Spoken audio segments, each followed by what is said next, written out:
Stillman and Company, 102.5, 106.3 The Game, streaming live on Twitter, Twitch, YouTube, and Facebook live from the Spring Hill Heating and Cooling Studios. Ian is here today. Hello, Ian. What up, what up? So we had a lot of good basketball over the weekend, although I got to be honest with you.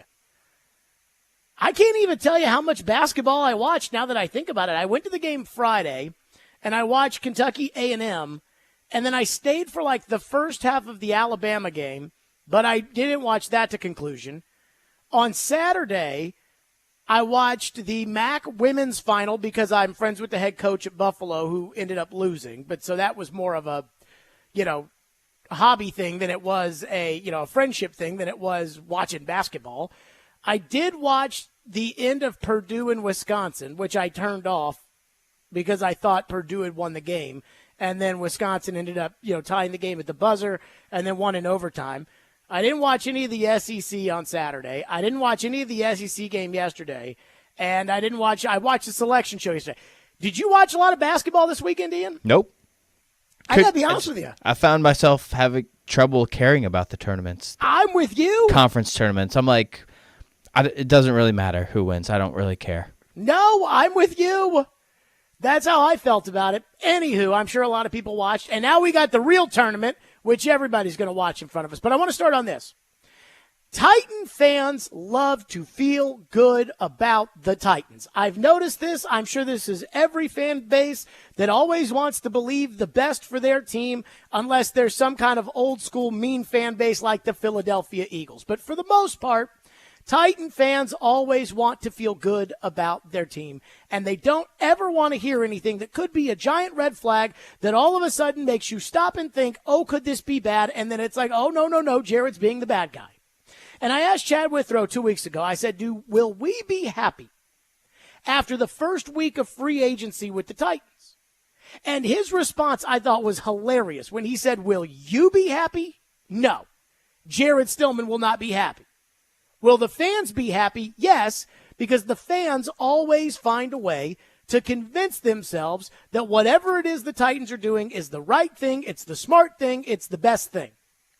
And I think that's where we sit with this football team right now, because I am worried. Am I happy that the Titans, after talking up all that cap space for months on end, actually went out last week and spent some money? Yeah, I am. I mean, they needed a center. There were 2 healthy centers on the market, and they signed one of them. Good job. They needed a receiver. Now, I'm not so sure that I would have gotten the outside guy in free agency. I might have gone for the inside guy in free agency as opposed to the outside guy and paid all that money to Calvin Ridley. But you know what? They went out and they spent, and they got a guy who's a good receiver. He's not a great receiver. He's a good receiver, and they got him. And other teams wanted him because there is real value there. He is a good player. Running back was not a humongous priority for me, but they got a real running back in here, which I'm cool with.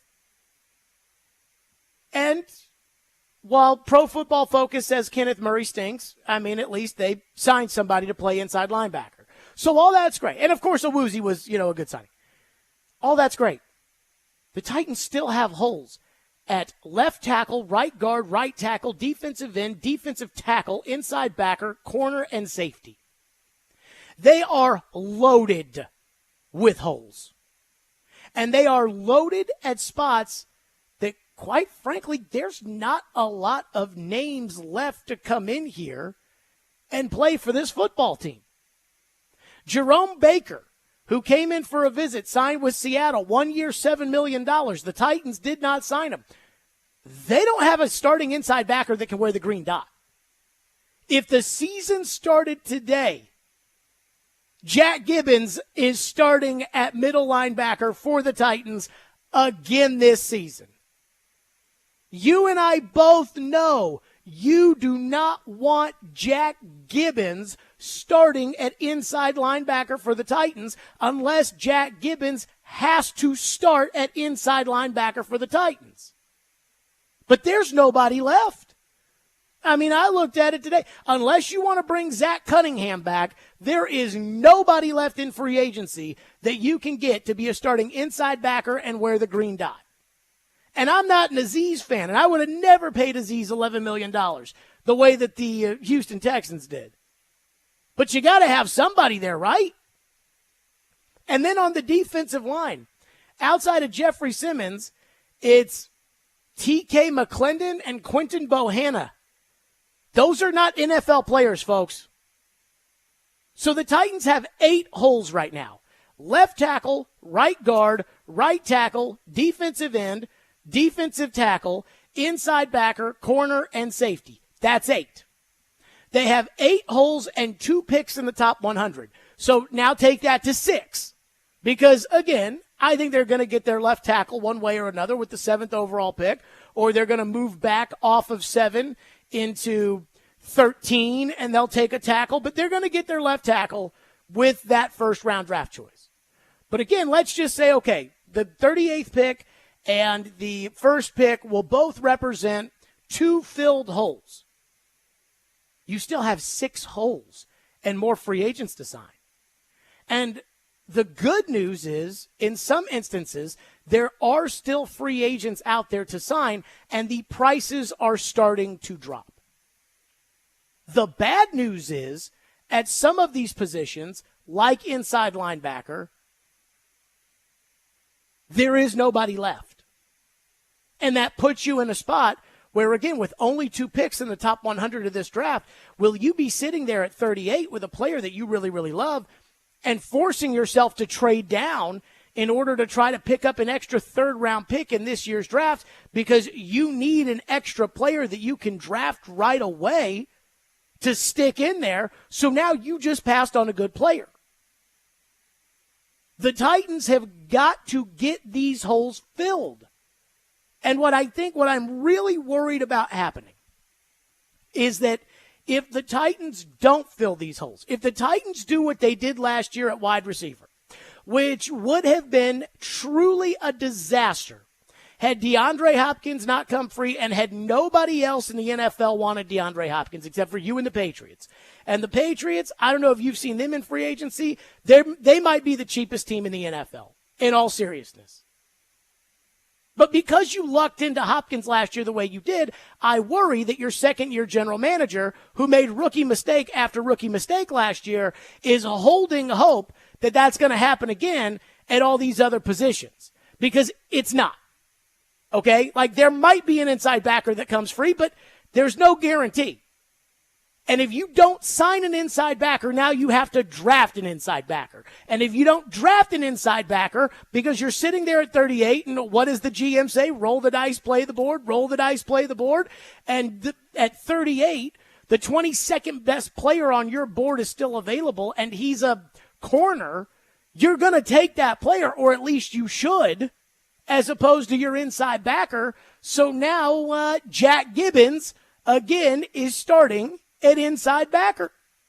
And this is the exact problem the Titans ran into last year, which was they kept thinking, one of 2 things. They kept thinking either, it'll come to us, which, again, they lucked out on DeAndre, but that's not normally how the NFL works. And 2, well, we can take this bad player and put him in the starting lineup, and he'll be a good player. Like Aaron Brewer, like Monty Rice, Jack Gibbons. That's what happened. Chig was a perfect example of this. This time last year, I was saying, go sign a tight end. Go sign a starting tight end for 1 year and $2 million. And I think Austin Hooper went for 1 year and $2.5 million. And I actually thought Hooper and Tannehill started to vibe at the end of that 22 season. I'm like, sign that guy. No, Jared Chigg's our tight end. And about 13 dropped passes later, you don't have any other option to go in at tight end. So I'm scared to death. Right now, I'm looking at this football team, and I'm glad they spent some money last week, but I'm scared to death Trey Avery's going to be starting at corner right now because you don't have a third corner. You've got Chidobe Awuzie, you've got Roger McCreary, and Trey Avery's next, folks. And so I have no faith that the Titans understand the severity of the situation they find themselves in where they got to plug these holes. Because if you don't plug these holes in March and April, you cannot plug them in October. You cannot get to September. This is what happened at left tackle last year, which was during OTAs, they signed Andre Dillard, who stunk, and during OTAs, we watched Arden Key go around him every day. Then they get back to training camp, and Arden Key starts going around him every day. And at that point, it becomes obvious he's terrible. And I asked Vrabel, and everybody else asked Vrabel, and Vrabel's, oh, we haven't put the pads on yet, and oh, it takes time, and the defensive line is always ahead of the offensive line. And they just said, no, we'll see. Because that was the bet they had made, that they were going to ride with Andre Dillard at left tackle. And so Arden Key kept beating him every day. And remember, Vrabel was like, well, I mean, Arden's really, really good. So, I mean, I think that's more of the problem than this. And then you get stuck where now all of a sudden you got this guy and Jalen Duncan. And you are literally swapping spit. And there's no answer at left tackle. And again, it's not like there's one position where there's a glaring need for the Titans. There are 8 positions that are glaring needs for the Titans. And so free agency, for all intents and purposes, is over. The first wave, and a lot of these mid-level guys went and signed because they don't want to be stuck in the situation where you're leading up to the draft saying, please, somebody give me a job. But you're in trouble because you got too many holes. Congratulations for spending a little bit of money. That was nice. But who's going to play inside backer? Who's going to play corner? Who's going to play defensive tackle? I mean, are we just putting Quentin Bohanna out there and calling it a day?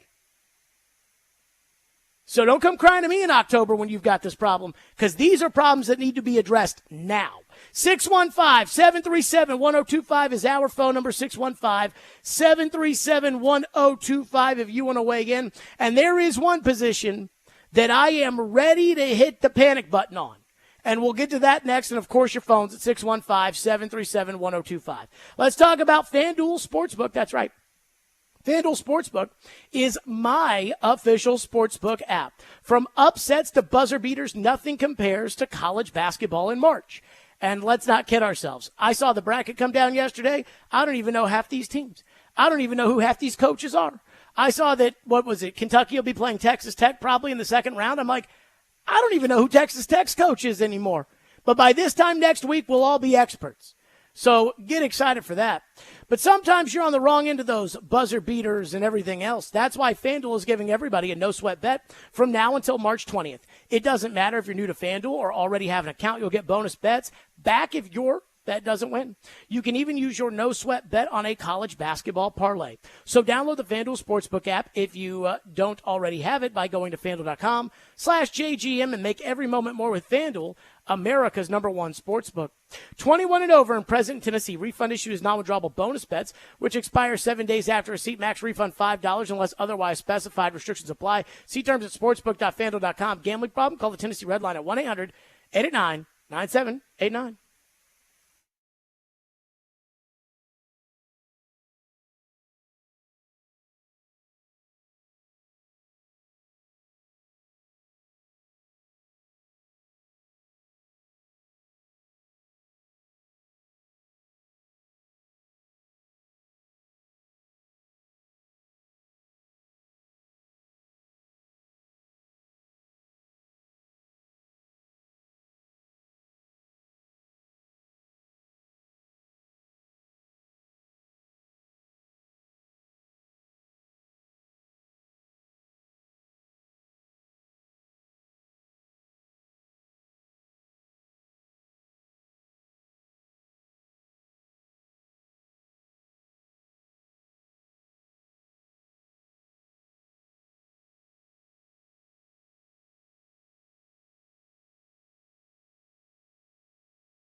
Well, I'm more excited about Jerome Baker than Kenneth Murray. Blake Bedingfield sees Murray as a capable 3-down linebacker.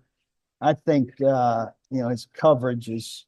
I'd like to see better coverage out of the position, and hopefully Baker would bring that if they were able to land Baker.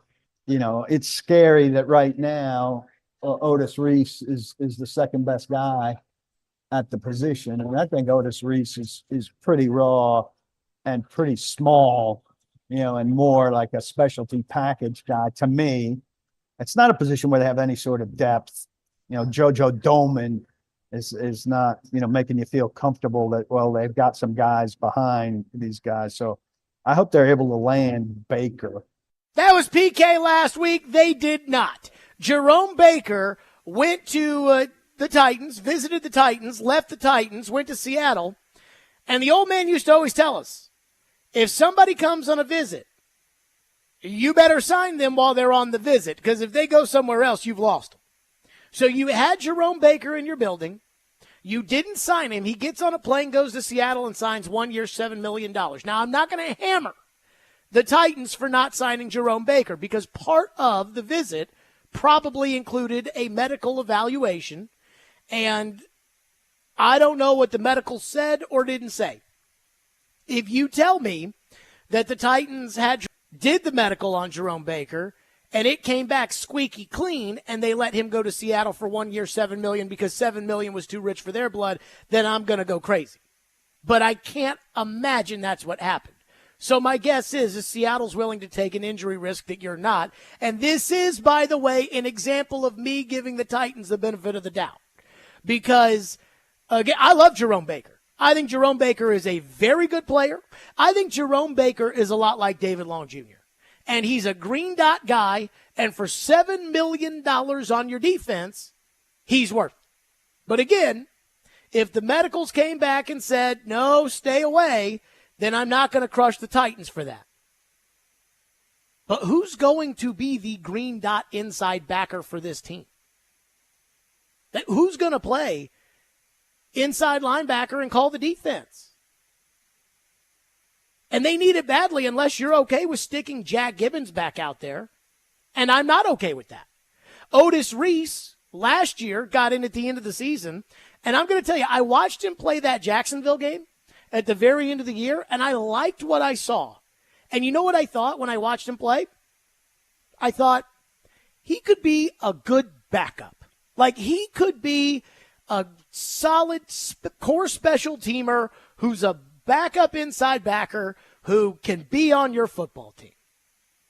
Not, hey, he can wear the green dot next year and call the defense and play 95% of the snaps. That was not what I thought. And I got to tell you, I'd much rather Otis Reese, and I like Otis Reese, but I'd much rather Otis Reese be in position of he may or may not make the team than I am Otis Reese is starting at inside linebacker, Jared. And I scoured the internet yesterday and today, and I'm like, who is out there still? Everybody's gotten signed. And we should have known when Sean Murphy Bunting signed right off the bat the way he did, that the mid-level guys had been convinced by their agents, if you get this offer, take it. Because it's not going to be there very long. So if you think, well, I think I'm an $8 million player and I'm getting offered $5.5 million, and you need to take the $5.5 million because if you wait any longer, you're not going to get it. And that's what's happened at the inside linebacker position. And every team is adding inside linebackers. Now, you added Kenneth Murray, but I don't think Kenneth Murray's very good. And so you still need two of them, and he's definitely not a green dot guy. So I don't know what they're going to do at that position. I mean, I am scared to death that they're going to wing it at inside linebacker for the second year in a row, which means that for the second year in a row, when it actually matters and they have to figure out who's going to be playing linebacker, Jack Gibbons is going to be on the football field. And the idea of that makes me sick. 615-737-1025. Our phone lines on this Monday are driven by WilsonCountyHyundai.com. Andrew says, What left tackle and right tackle did you want the Titans to sign? I'm so sick of hearing about these holes at tackle when there weren't good free agent options. Now, see, this is normally what happens in October and in November, September. The Boo-Hoo Ran Carthon crew was very strong about this last year when it was, well, who could they have signed, Jared, that would have been any better than Aaron Brewer? As if I'm now supposed to go back to last offseason, pour through all the available centers and say, oh, well, this guy, this guy, this guy, this guy. But I'm going to tell you this about right tackle. I told you, overpay for Jermaine Illuminor. Because if you overpay for Jermaine Illuminor, you'll get Jermaine Illuminor, and you will not have to worry about right tackle. Morgan Moses got traded from the Ravens to the Jets for a pick swap. And you had a better 4th-round pick than the Jets, so you could have gotten him, but I guess either you didn't get the phone call or you weren't interested. But at all these positions, there are guys available. Or at least there were guys available when this all started. One texter says, I think you're the only person worried about it. I believe the teams are the ones running it understand it's going to take 2 seasons to plug all the holes and to get this team on the right track. See, that's not how this works. Like, I love this idea. And you know what? You brought up how the team running it thinks. You might be right about that. Like, you might be right that Chad Brinker and Rand think, well, it's going to take us doubly as long to be able to fix all these holes and put out a competitive football team next year. And so let's just stick Otis Reese out there. The problem with that is on October 18th, nobody will care.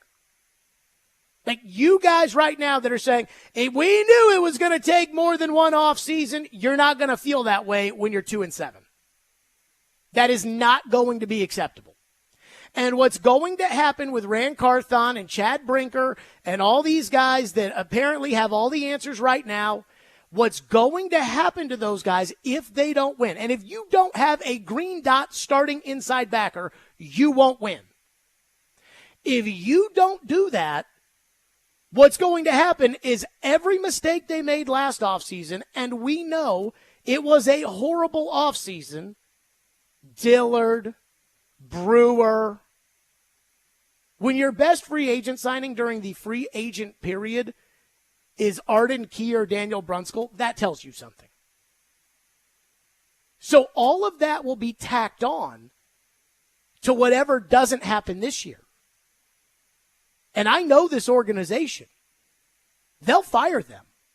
And as you guys can tell me, no, Amy, I bet she's promised Rand she won't. She'll give him all the time in the world. Amy told Diana Rossini that they were under no circumstances firing Mike Vrabel on Thanksgiving. And they fired him. So I know this organization. And so if you think you're going to go into the season without a starting inside backer, or you think they're going to be okay with Nicholas Petit-Frere, a.k.a. PT starting at RT, I'll tell you right now, they won't like it in October. So you guys can make excuses for them all you want. That's like, again, nope, there's too many holes, can't plug them. Really? You couldn't have signed an inside linebacker? You couldn't have signed Jerome Baker? You couldn't have re-signed Aziz? You couldn't have done any of that? And I'm not even an Aziz fan, but you got to have a starting inside backer. You couldn't have done any of that? Or did you choose not to do that? You couldn't have signed Jermaine Illuminor for $7.5 million a year? You couldn't have traded for Morgan Moses? You couldn't have added, I think Kyle Fuller got $8 million a year. You couldn't have signed him? So instead, Trey Avery gets to play corner next year and nobody gets held accountable for it? That's not how this works. More of your phone, 615-737-1025, 615-737-1025. And again, the Titans are bringing in 3 players, I guess, for visits. And I think they kind of need them. But one of them I'm a little fascinated by. We'll get to that next here on Stillman and Company, 615-737-1025. And then we're right back to your phones at 615 737-1025 here on today's program. And let me tell all the fine folks out there to sign up and play the 1025 The Game Bracket Challenge for your chance to win great prizes, including 4-day passes to Bonnaroo. The teams have been selected, so go to thegamenashville.com/bracket challenge and fill out your bracket to compete. The 1025 The Game Bracket Challenge is brought to you by ESPN Bet Sportsbook, Twin Peaks, and Volunteer Hose and Gasket.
I will say that there is some young talent on our line that I do like. I think Jim Duncan did some good things. I think Petit Frere has talent. I mean, I think we got some guys that have traits that just need to be refined and coached, and hopefully we got more in those spots as well. So I'm not saying that that's where we're going to stop, but we're going to keep trying to add good players. But I think there's some things to work with on the roster as well.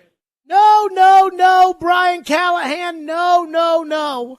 Because Titans Twitter's going to hear that when he says, hey, I think Jalen Duncan and Nicholas Petit-Frere, they got some traits there that we can work with. And Titans fans are going to say, you watch, Jared, Bill Callahan, he's going to turn PT into MVPT. You'll watch. He'll turn PT into RT. You'll see. And I'm like, oh, God. Oh, no. Not Nicholas Petit-Frere at right tackle. So the Titans are bringing in 3 players today for visits, reportedly. Marcus May, the safety from the Saints, who's a solid player, and if they sign Marcus May in that week 2 money, that would be a good signing. Marcus May and Hooker, I think you should get Hooker to take a pay cut because Hooker's going to make $6.5 million, and I don't think Hooker's worth $6.5 million. And if you released Hooker today, I don't think he'd get anywhere near $6.5 million. So I think you should get Hooker to take a pay cut. But that's a different discussion. Marcus May, fine with, no problems. I have not, dug in and done the homework on Marcus May to tell you what he is or he isn't. But at this point, just get me a starting caliber safety. He's one. That's fine. Go ahead. The second is Andrus Peat, the left tackle last year of the New Orleans Saints. Now, Pete has been a former Pro Bowl left guard. He is not that anymore in his career. Pro Football Focus says he's okay, but Pro Football Focus certainly does not say that he's great. Last year, he played 715 snaps at left tackle, 89 snaps at left guard. But he's, again, left tackle / left guard. That's great. And I have been told that Andrus Peat wants to be a Titan. And I think he'd be a great backup option. But I'm not sure he's the exact kind of backup option that they need because he's played 80 snaps on the right side of the offensive line in his career. He's played about 6,000 snaps on the left side and 80 snaps on the right side. Now, if they sign Andrus Peat, that could be a signal that maybe they're planning to trade back with the 7th pick, knowing that Malik Neighbors or Roma Dunze or Joe Alt or whomever, J.J. McCarthy, may be available, and then they can take one of these right tackles like Fuaga or the kid out of Oklahoma or Latham or whatever and play him at right tackle. But I pretty much have my heart set on Joe Alt with that 7th pick, and I pretty much think that, hey, I want left tackle taken care of, and I think that's the approach they're taking. So even if they sign Andrus Peat, which is much better than the piles of crap that they've had on the offensive line for the last couple of years, I'm still thinking, well, you have a left tackle, that's going to be your 7th pick, and you have a left guard, you used the 11th pick on him last year, and this guy plays left tackle and plays left guard. So that, I'm like, oh, okay, I'm questionable on that one. And then the other is Chase Young. Now, this time last week, when it was said that Chase Young was going to visit the Titans, I said don't touch that guy with a 10-foot pole. Because even though he was a number 2 overall draft choice and had great talent, his rookie year coming out of Ohio State, he has coachability and work ethic concerns, including a play that he even admitted to completely dogging in the NFC Championship game. And I'm sorry, if you can't get up to play hard in the NFC Championship game, what makes me think you're going to get up to play hard week 6 at Indianapolis? So, I mean, with a locker room that doesn't have a lot of leaders in it, Derrick Henry's not here anymore, Ryan Tannehill's not here anymore, David Long Jr.'s not here anymore, Danico Autry's not here anymore, Kevin Byard's not here anymore. So Ben Jones isn't here anymore. So with a locker room that doesn't have the amount of leaders they used to have, are you sure you want to bring a defensive lineman in here who's got the reputation of a malcontent? And not playing hard gives you that reputation. But the fact is beggars can't be choosers. And you don't have anybody on the defensive line right now. And I hate the fact that you've put yourself in that position. One texter, Caleb in Gallatin, says, what positions are you okay with not having a permanent fill? I think we all know there are too many holes to fill in one offseason, so there are going to be some positions that we aren't happy with. Can I ask why you're not allowed to fill all your holes in one offseason? Ian, when did this rule come out that you were not allowed to fill your holes in one offseason? Well, I'm not sure there's just enough quality players in one offseason to do it. The Texans didn't have that problem. Well, they did last year and this year. Right, but they last year 2 seasons. did it. But again, it wasn't that last year was, oh, okay, this is the first step. Last year was, we need a right guard, so let's trade for Shaq Mason. We need a left tackle, so let's sign George Fant. George Fant's not there anymore. We need a tight end, so let's sign Dalton Schultz. They signed Dalton Schultz to a 1-year deal. It ended up working out, and they extended him. But again, that was a fill for right then for that team. And so what drives me crazy is this idea that, oh, no, Jared, I mean, there's just too many spots. I just don't know, how we could fill all these holes. I'm like, the Texans have signed Dalton Schultz, Nico Autry, Joe Mixon, Tommy Townsend, Noah Brown, Kaimi Fairbairn, Azeez Al-Shaair, Jeff Okudah, Delshon Phillips, Lonnie Johnson, Mike Ford, Foley Fatukasi, Khalil Davis, and Chris Boyd. I think Fatukasi's getting around the league minimum. So if you had signed Fatukasi from Jacksonville, who is a solid player, well, you'd have your defensive line would be figured. Oh, and I forgot Danielle Hunter. Oh, excuse me. I'm sorry. I forgot about that one. Danielle Hunter. If you had signed, a Fatukasi or somebody like that, then at least you'd have the body there. And so what I'm not okay with is what I think the Titans did last year, which is what I think they're going to do again this year, is they're going to take young players that either aren't good enough or aren't ready, and they're going to stick them into the starting lineup, and they're going to set them up to fail. And I think right tackle is a great example of that. So I take offense to this idea that, oh, no, Jared, we can't fill all of our holes in one off season. Yes, you can. Yes, you can. You just have to understand how important it is to fill up all those holes. My guess is the Titans probably had a plan if they signed Calvin Ridley versus a plan if they didn't sign Calvin Ridley. And if they didn't sign Calvin Ridley, then they probably would have signed like 3 other guys. But, I mean, how can you go into the season without a corner? Because that's what it would be like if they don't add a second corner to go with McCreary and Chidobe Awuzie. Then Trey Avery's back on the field. Well, that's a non-starter for me. I mean, is that acceptable to you, Ian, that Trey Avery's on the field next year? Hopefully not a lot. So I go back to, I know we've told the right tackle story a bunch, but I'm thinking in the top of my head, I'm like, okay, what positions could you fudge? Because not every position is right tackle. But you can't fudge left tackle. You can't fudge right tackle. I don't think you can fudge the defensive line. One of the guards, maybe, right guard. You might be able to fudge right guard. But I don't think you can fudge the defensive line. We saw what happened when the Titans fudged defensive line and they had Simmons and nobody else in 2020, and it was the worst defense I've ever seen the Titans play. I don't think you can fudge the number one inside backer who wears the green dot. I think you can fudge the second one. I don't like it, but I don't think you can do that, and I don't think they signed Kenneth Murray to do that. And I think they could probably fudge the other safety. One safety. So one safety and one guard. Like, I didn't like Kayvon Wallace last year, but you could bring back Kayvon Wallace to play safety. And so Molden and Hooker, would that be acceptable? Yeah, I guess we forgot about Molden. Like I don't know. They could play McCreary outside, Molden in the nickel. They could play Molden at safety. My problem with Molden is that I think he sucks. Like, that I think would he be sucks fudging at one safety. of them for sure. Oh, yeah, he's a fudger. Like, because he sucks, in my opinion, at safety and at corner. One texter says the Titans need to sign at a minimum Trent Brown, a right tackle, Steven Nelson, a corner, and Justin Simmons, a safety, and then get the rest in the draft. So if they were to do that, and Nelson is, I think Justin Nelson's pretty good. So if they were to do that, now Simmons, supposedly he wants too much money. He has declined, according to Pro Football Focus, from 2019. Every year he's declined.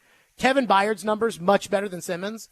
And I wonder if Simmons thinks, oh, I'm still Justin Simmons, and the rest of the league thinks, But if you did that, you'd still have that hole at inside backer, and you'd still have your holes on the defensive line. And I think defensive line and inside backer are the most important things right now. So Trent Brown's got his weight issues, but I'm a little surprised he didn't sign right off the bat, because I figured somebody who needs a left tackle would do something. One texter says the Titans can bring in Calais Campbell, and he could come play alongside Jeffrey Simmons. Now, I've been told Calais Campbell is not retiring from the NFL. I have the utmost respect for Calais Campbell, and I think Calais Campbell can still be a good player, even though he's, at this point in his career, not Calais Campbell anymore. I've been told the Titans have no interest in Calais Campbell. So I have done some homework on Campbell, and I've been told they're not interested. More of your phones on the Titans. 615-737-1025 is our phone number. 615-737-1025. Let's talk Window Nation. March is a critical time to check your home's windows. Did you notice that it was pretty warm last week, and now it's pretty cold? And if your windows are cracked or leaking and they won't open, they won't stay open, the cold drafts are going to come in, the energy bills are going to go up, and you're not going to like it, and neither am I. And at that point, it'd be time to call the pros at Window Nation to schedule the free in-home estimate. These pros know exactly what they're doing. They've installed over 11,000 windows themselves, so they know.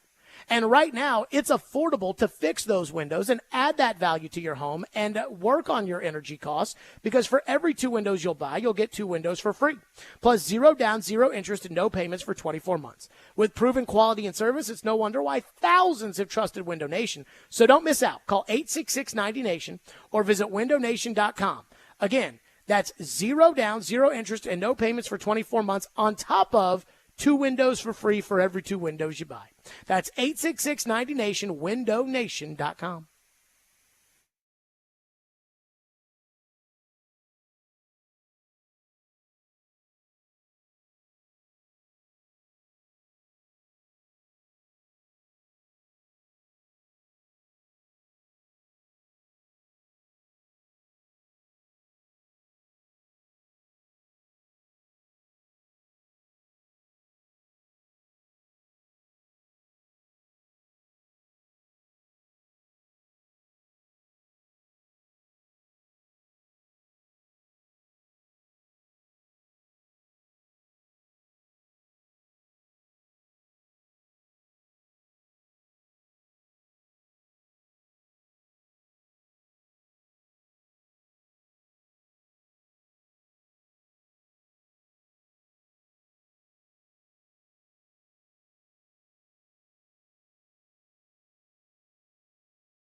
Joe Alt, if people remember, he's the son of John Alt, the offensive tackle that used to play for the Kansas City Chiefs in the 90s, one of the best offensive lines in the game at the time. He's a monster, right? 6'9", 321. I think as far as being ready for the NFL, you're probably not going to pick a tackle better than him at this point. I mean, again, great program, great father, been around it since the day he was born.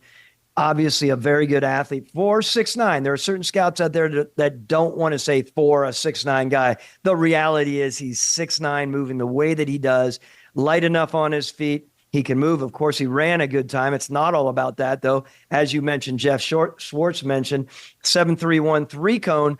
3-cones are another big indicator. And I was a 3-cone guy, remember, for many, many years. 3-cones are a really big indicator of that body control and that movement, that a man like this big, those are really good numbers at 321. Smart guy. I mean, a guy that you can build your team around. It's why he is a pillar player, right? He's not only a pillar position, but a guy that you're going to be proud of of having as your pillar offensive tackle moving into many years. Thomas Dimitrov, former NFL general manager, now the CEO of Sumer Sports. We love Thomas Dimitrov. I actually texted Thomas this weekend, told him he did a good job with the offensive line breakdown on Sirius XM, and that was that. And, I mean, just the way he's talking about Joe Alt, I'm like, okay, that's fine. Take him, 7, got to have him. But one texter says, Joe Alt is going to the Chargers. You can book it. I don't see the Chargers going offensive line when they have no receivers in a very heavy receiver draft. But I am worried about somebody jumping the Titans and getting to 4 or getting to 6 with the Giants and taking your left tackle out from under you. And I wonder if the Titans are worried about it, and that's why Andrews Pete is on a visit right now. Kyle is up next here on our program. Thank you for waiting, and go ahead, Kyle. Hey, Jared. So I'm not in love with this philosophy, but I see what they're saying about, GM and everybody saying that after the draft they come away with some players and they get rookie minicamp. They see they got some rookies that can play just as good as their veterans. They go ahead and cut them, save the money. We did some of the similar stuff with Julio. We saw Fitzpatrick come play. We had to make a move at Julio. It's kind of become the new wave now after the draft. We added Clowney afterwards. And on middle linebacker, the Titans' philosophy seems, pretty smooth. Avery Williamson, 5th rounder, David Long Jr., 6th rounder, and then Jayon Brown, 5th rounder. How can that be your philosophy when everybody who drafted those guys aren't here anymore? Those were starting linebackers in the NFL, and we pulled it out. I mean, we love those guys. But how can that be you're saying that's their philosophy? That's the philosophy of the guys that aren't here anymore. Well, that is true, but head office, Amy. I mean, Amy wasn't the owner when those guys were drafted. Avery Williamson was drafted when Tommy Smith was running the show. What you're doing, Kyle, and I appreciate your call, but what you're doing is you are making excuses for the Titans on the front end. I mean, last year Mike Vrabel did this, and I thought Mike Vrabel was stupid for saying this when he got up there and was like, you guys watch, there's going to be tons of movement after the draft. There's going to be tons of receivers to be had. You'll see. And there weren't. There was one guy, and I think you got lucky that this circumstance was what it was surrounding the one guy in DeAndre Hopkins. That doesn't happen every year. And it's like somebody texted in and said, Jared, or someone said, you're acting like they didn't sign DeAndre Hopkins last year after the draft. Right. And the New England Patriots drafted the greatest quarterback who ever lived in the 6th round. Do you think they should wait until the 6th round this year to draft a quarterback? Or do you think they should use the 3rd overall pick? Because I vote 3rd overall pick. That's my point. I mean, I think what's crazy is this idea that like, oh no, the Titans will get to rookie minicamp and then decide what they need.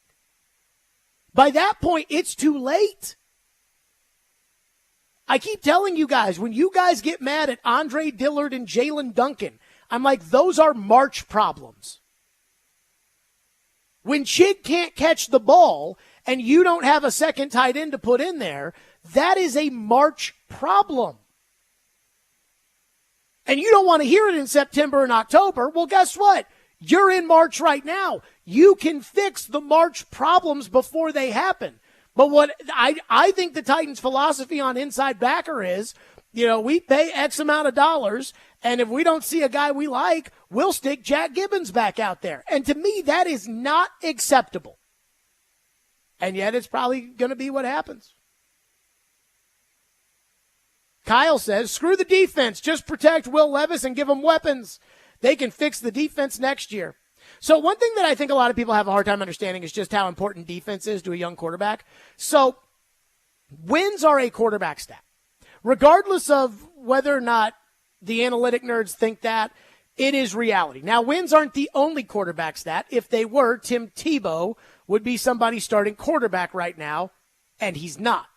But wins are a quarterback stat. And so when it comes to Will Levis, he will be judged this year on winning and losing.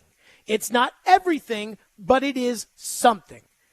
And so he will be judged by that. Now, he could throw it up and down the yard, and you score 35 points a game, but you give up 38, so you lose a bunch.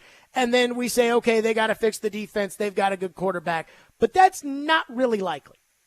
The reality is winning gives you confidence in your quarterback, just like Brock Purdy. Brock Purdy's defense is so good, though, that Brock Purdy doesn't have to score 38 points a game. And that's the point. So when it comes to Levis and it comes to, well, let's just protect him and give him the weapons and worry about defense next year, the problem is that if you don't have a defense, now all of a sudden you play these shootout type games. Levis is going to be in the shotgun on every snap. You're not going to be able to run the football. You're going to be one-dimensional. These pass rushers are going to be able to tee off. You're going to have a rookie left tackle, PT at right tackle, and Levis is going to get sacked 4 times a game. And so then when Levis throws more interceptions and everything else, you'll be hard on him and you'll blame him for that. When in reality, if you've got a defense, then you can ask less of him for him to be able to grow effectively as a quarterback. But I don't think a lot of people understand that. I don't think a lot of people understand that if Tom Brady had been asked to be Tom Brady in that first New England Patriots Super Bowl run, it would have never worked. Those last 3 titles they won, Brady was throwing for 400 yards in the Super Bowl and 500 yards in that loss to the Eagles. Brady threw for 140 yards and was the game's MVP in his first Super Bowl. They had a great defense. Defense helps the young quarterback as much as anything else. Because then you ask the young quarterback to do less. Brady threw 1 touchdown pass in that Super Bowl in the end zone to David Patton, and that was the only offensive touchdown they scored. They had a pick 6 from Ty Law, and then they had that last drive where Brady completed a couple of passes against a prevent defense to set up Vinatieri. If you had asked Brady to throw 5 touchdowns in that, he would have lost to Kurt Warner. 615-737-1025 is the phone number, 615-737-1025. Caleb says, I've heard other shows on the station say the Titans can't fill every need in one offseason. I can't tell you what the other shows have said. I can just tell you that you need to fill your holes, which is what Jacksonville did in 2022, which is what Houston did last year. And I don't think I'm asking too much for you to get a starting inside linebacker and not stick Jack Gibbons out there. Jacksonville had that need, and they added Aluakon. The Texans had that need last year, and they added Denzel Perriman. You have added Kenneth Murray, who Pro Football Focus says is the 213th best free agent and might not be any good. Coming up next, I have an NCAA tournament take. After seeing the bracket drop, I think there is one coach who should be squarely on the hot seat. And if he's not, it's an indictment of that program. We'll get to that next. Jared Stillman, right here, 102.5, 106.3 The Game.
Stillman and Company, 102.5, 106.3 The Game, streaming live on Twitter, Twitch, YouTube, and Facebook live from the Spring Hill Heating and Cooling Studios here on a Monday, Bracket Monday, as the brackets dropped yesterday. Tennessee's a 2 seed, which Joe wrote a column about. I'm sure it was great.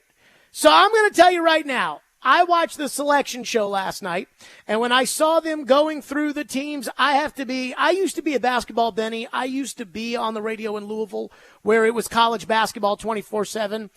I haven't seen 95% of the teams in this tournament. I haven't seen them play. And so I can't sit here and give you this breakdown of, I think that this 4th seed got shafted, and I think that this 6th seed got worked, or whatever it may be. But I don't need that to know this. Kentucky is a 3 seed in the NCAA tournament, and their draw to the Elite 8 is easy. It's easy. They got to go through Marquette, who played in the Big East and is one of 3 Big East teams that got in there, and all these other Big East teams, the committee said they weren't even a very good conference. They put 3 teams in there. That's the 2 seed to get to the Elite 8. And they have to beat the winner of NC State and Texas Tech in order to get to the second weekend. And NC State was going to fire their coach before they ran the table in the ACC tournament, and they ended up winning it. They're not very good. And Texas Tech is a 6 seed. And again, they might be pretty good. Google says that they have 6 quad 1 wins, which I'm sure is great. But again, we're talking about Kentucky. And I went to the Kentucky-Texas A&M game on Friday night. It was packed, as it always is, when UK plays in the SEC tournament at Bridgestone Arena. It was loud. The Go Big Blue chants. I mean, it really is Rupp South. And for the second year in a row, on Friday night, in Rupp South, Kentucky gets embarrassed and bounced from the building. They gave up 97 points to A&M on Friday night. Apparently, A&M scored 95 the first time they played Kentucky. That's the only 2 times they scored 90 points the entire season. The point I'm trying to make is this. The University of Kentucky has to have standards. As a blue blood school, they are the best of the best. I went to the arch rival of Kentucky, and I will concede that they are a better basketball program, top to bottom, than ours is. We at Louisville, we're a number 2 tier type basketball program. With Michigan State and Villanova and some of these, again, good schools, win national championship schools, but we're not Carolina, Duke, or Kentucky, or Kansas. Those are the top 4. Do you know that Kentucky has not been to the second weekend of the NCAA tournament since 2019? This entire decade. And I know the 2020 season, we didn't have a tournament because of COVID. But in this decade, Kentucky has not played on the second weekend of the NCAA tournament. That is a travesty for what the standard of Kentucky hoops is. So I think John Calipari should be coaching for his job this weekend. I think it should be binary. If Kentucky cannot get to the second weekend for the, 4th season in a row, he should be fired. If you can't win SEC tournament games and you can't win NCAA tournament games, you should be fired. This is Kentucky. Again, you can tell me, well, Kansas is a 4 seed, and they're not so good, and they won the national title 2 years ago. North Carolina and Hubert Davis didn't make the tournament last year, but they were in the championship game the year before, and they're a 1 seed this year. Duke was in the Final Four 2 years ago, Coach K's last season. John Shire got beat in the second round by Tennessee, and I'll tell you right now, if Duke doesn't get to the second weekend, there's going to be some Duke people that are unhappy with John Shire, because that's what the standard at those schools are. That's why Ryan Day at Ohio State is hated by his fans, because even though they win every other Big Ten game 100-0, they can't beat Michigan. And at Ohio State, the standard is different than the standard at Vanderbilt. Okay? This is Kentucky. And again, I have no idea about any of these schools, Longwood and whomever. I have no idea. But Kentucky should beat the whoever's. Kentucky, I know St. Peter's had a nice run a couple years ago after they knocked off Kentucky in the first round of that 2-15 game.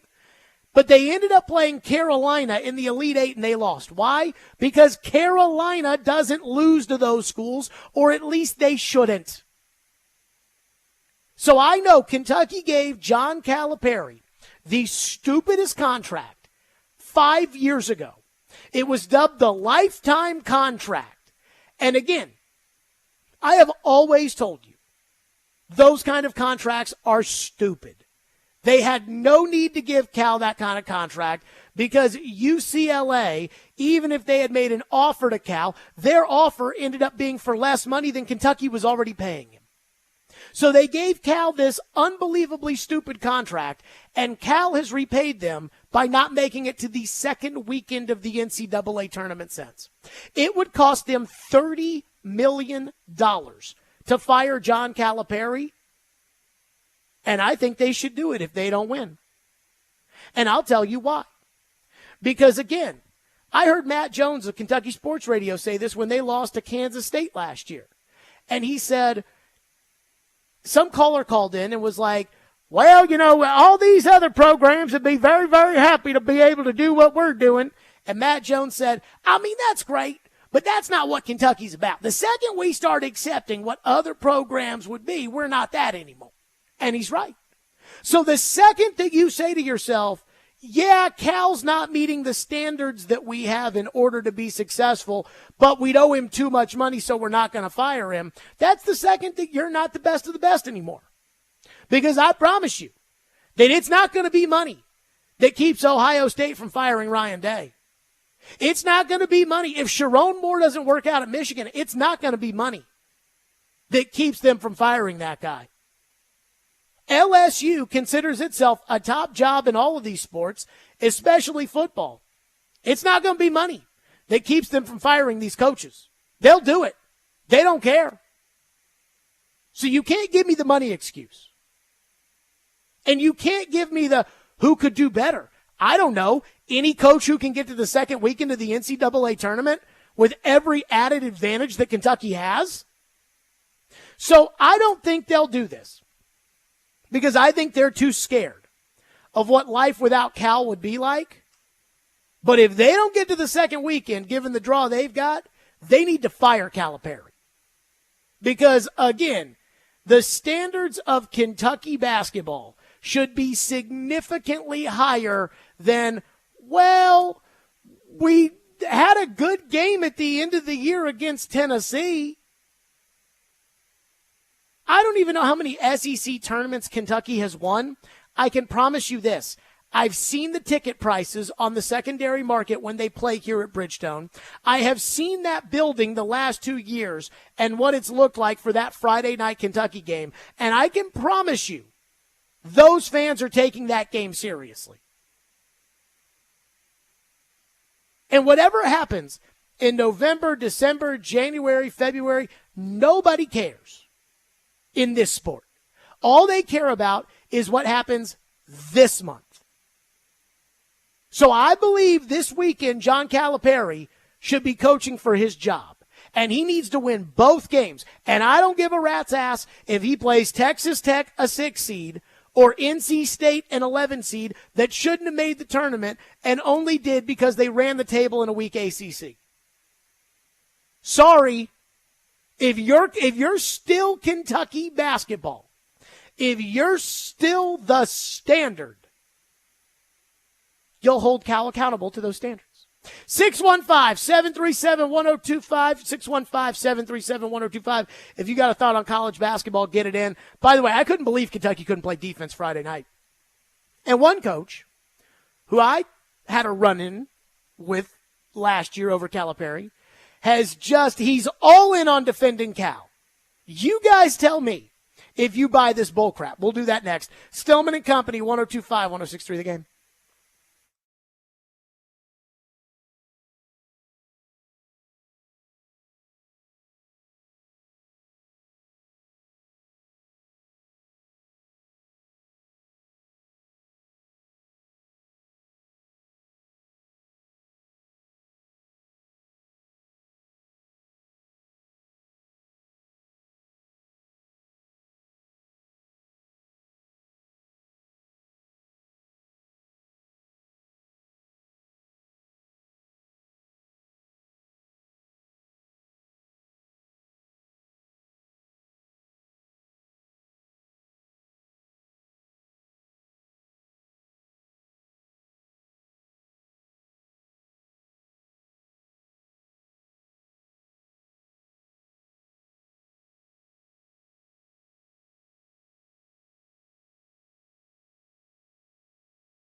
Bill Self's a 4 seed. They get run in their conference tournament.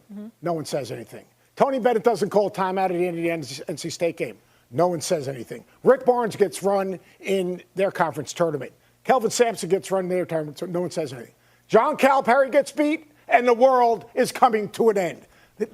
People treat John Calipari and Kentucky differently than they treat anyone else. You know what I just knew did? this, y'all. I Here it just- comes. I just It's poked the bear. One and done. Hold on. Shannon, hold on for a second. Oh, boy, I knew I'd poke the bear on that one. John Calipari and I go back to his I days at know. UMass when I was covering Temple, for crying out loud. I love the man. But as much notoriety as he gets, Such a victim. as much victories as he's had during the regular season and stuff like that, the man has one national championship. Yeah, he's underachieved, coach. Underachieved.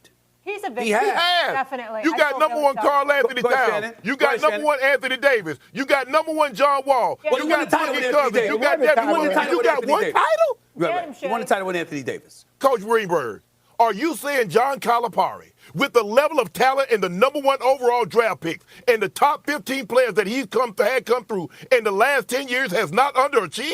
Here's I where I agree with you, disagree, because the culture of college basketball has changed. Last 4 years, I'm going to take the last 4 years. How many freshmen have impacted in the Final Four? Not a lot. Not a lot. It's Not a lot. College basketball is older. get old, stay old. Yeah. All right, retain players, go into the portal, We want- get older guys up. There you go, Seth Greenberg today on First Take. Ian, you remember me and Seth Greenberg got into it last year over Calipari. Oh, yeah, that's right. Oh, I got in trouble for that, too, by the way. Oh, boy. I got a talking to after Seth Greenberg came on my Sirius show last year, and I was like, do you think they should fire Cal? And he was like, I'm not going to be some hot take guy. Nobody's taking it more seriously than Calipari. You should be ashamed of yourself, or whatever Seth Greenberg said. And I mean, I wouldn't say I got in trouble, but I got a talking to, after that. And so there is Seth Greenberg this morning, just wants to go out on TV and say, ho, ho, ho, ho. Nobody's mad at Rick Barnes for what happened on Friday. Yes. And Rick Barnes doesn't coach at Kentucky. And Calipari makes double the amount of money that Rick Barnes makes. Like, the whole point of Rick Barnes is that it's great that Rick Barnes does what he does at a football school. Because if he was at a basketball school, they'd get mad with the fact that they never win in the NCAA tournament. So if Calipari wants to go coach at Michigan, who has an opening right now, he can do that. And they'll be happy with the occasional Sweet 16s and things like that. But that's not the standard at Kentucky. So I don't know about you guys, but Shannon Sharp and Stephen A., they were not buying Coach Greenberg's bullcrap right there, and I'm not either. And I'm just going to say this. When Tubby Smith was the coach of Kentucky, Tubby made it to the Elite Eight 2 years before he got fired, and it was time for Tubby to go. But Tubby still, again, Elite Eight. Cal hadn't been to the Elite Eight since 2019. What's the difference between Cal and Tubby? Tubby won a national title. Cal's won a national title. Joe B. Hall, the late, great Joe B. Hall. And if you knew Joe B. Hall, you'd love that man as much as I do. Joe B. Hall was in the Final Four the year before his last year at Kentucky. He made the Sweet 16 his last year at Kentucky. And he won one title. So I don't want to hear all of this when it comes to Cal, like, oh, no, it's not fair. It's not. Oh, college basketball's changed. That's what old buddy Seth Greenberg told us. So in the new college basketball, Kentucky's not supposed to be good. I went to the game Friday. They have good players.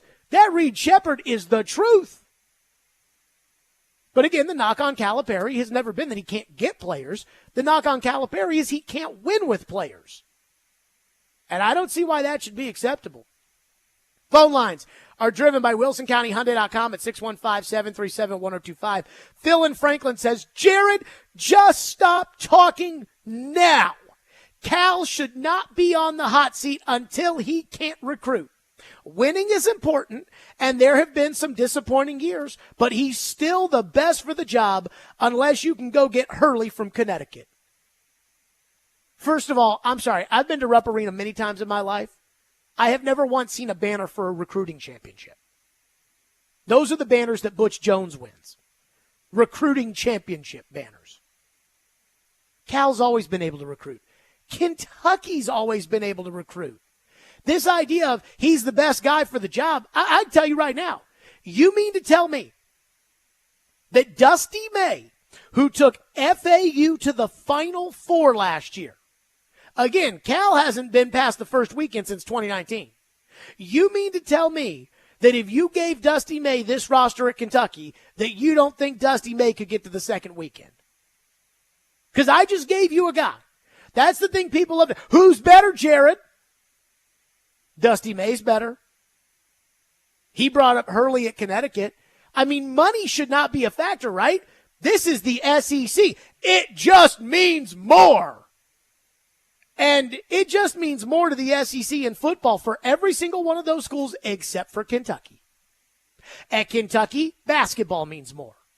So you mean to tell me if Hurley was the coach at, let's say this were football, and again, Kentucky views themselves as a Ohio State, Alabama, USC, Michigan of college basketball with Duke and Carolina and Kansas.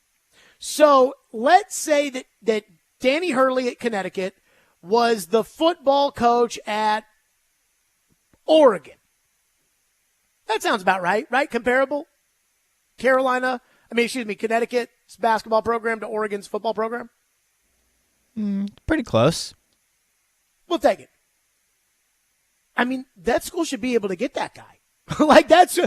Again, Alabama just hired their coach. They got the guy from Washington who was in the national championship game last year. They got him because they're Alabama.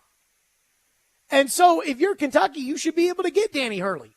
You should be able to get Dusty May. You should be able to get all those top coaches. Scott Drew at Baylor.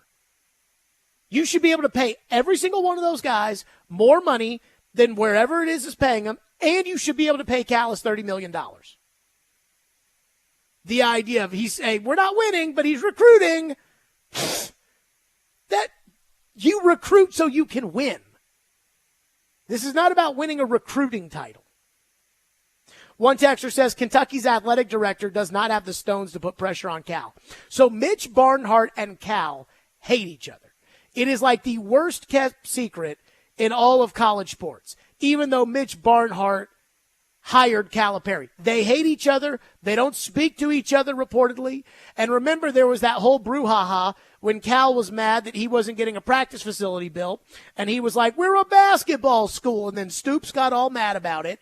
And Barnhart got all mad and had a press conference and was basically like, I'll fight for my coaches. I'll walk with my coaches. But if you want to go do something else, you can go somewhere else.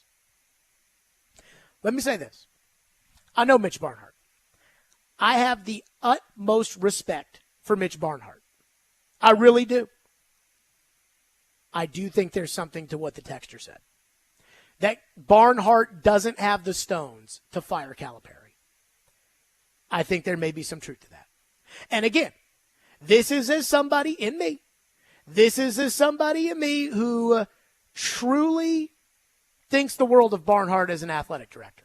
I don't think he's the best athletic director, but I think he's a good athletic director, and I think he's a really good man. But I agree with the sentiment that I'm not sure that he's got the cojones to fire Cal, even though if I went up to you, I always tell people this when somebody gets fired. We fired Kenny Payne at Louisville, the worst basketball coach in the history of basketball. And last week, Kenny Payne was blaming the fans and the university and everybody but himself, which was a recurring theme in his tenure as coach. But I said to somebody last week, I go, Kenny Payne can say whatever he wants, but if the day he got hired, we sat down in a room and I said, okay, you're going to win 12 games over the next 2 years, he would say, I'm getting fired. Because you know what the deal is. Well, if we sat down with Cal when he took the Kentucky job and we said, hey, it's going to be 5 years between Sweet 16 berths, Cal would say, that's not going to be good for me. Because you know that's not the standard at Kentucky. Or at least I don't think it's the standard. More of your phones on this at 615-737-1025. Again, that's our phone number, 615-737-1025. Plus, I do have a little thought on the Vols. And they're 2 seed. They didn't get a 1 seed, but they're 2 seed. And what Rick Barnes had to say about that, we'll do that next. And then we're right back to the phone. Stillman and Company, 102.5, 106.3 The Game.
Do you feel like, or what's kind of been the message to the team since the loss, and how do you feel like they bounced back? Well, again, I've told them a lot of stories. I've got a lot of stories I can tell, but you look at college basketball this weekend, teams that won the regular season. I don't know, I think only Connecticut won it, their postseason tournament. And you go through it. I go back the year we went to the Final Four. We lost in the first round of the Big 12 tournament to Coach Knight and Texas Tech, and I remember him grabbing me and said, "Hey, man, this is good for you." He said, "Now go win you a national championship."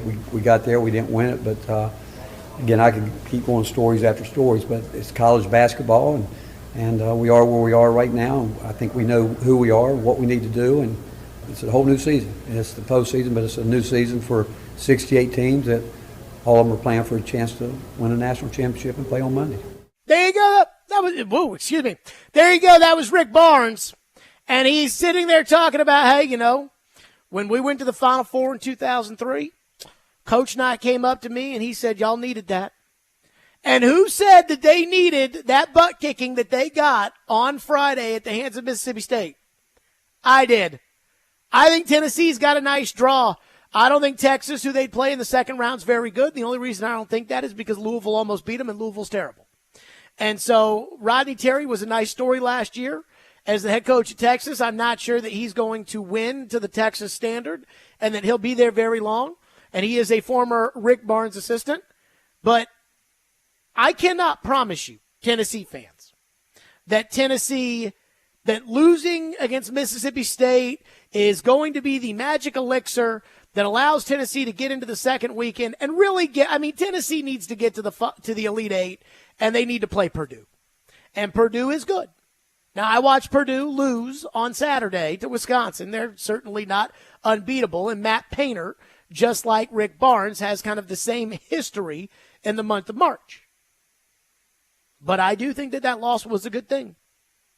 Because no matter what the Vols could have thought of themselves after winning at Kentucky, winning at Alabama, winning at South Carolina, they certainly cannot feel that way about themselves after getting embarrassed Friday at Bridgestone Arena.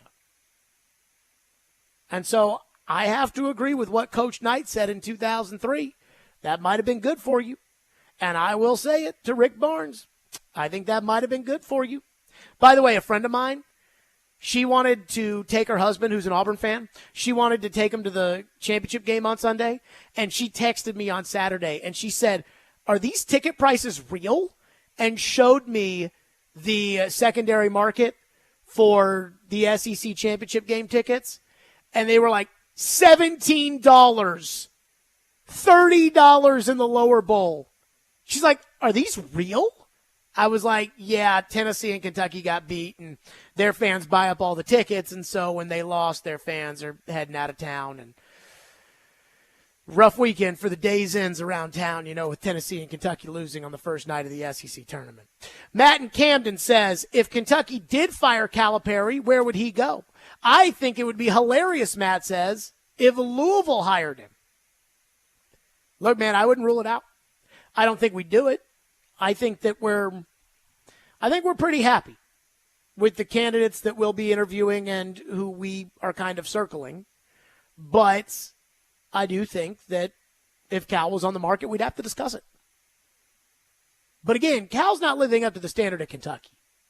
If Cal were doing what he's doing at Kentucky, if he were doing that at Memphis, he'd be fine. But he's not at Memphis. He's at Kentucky.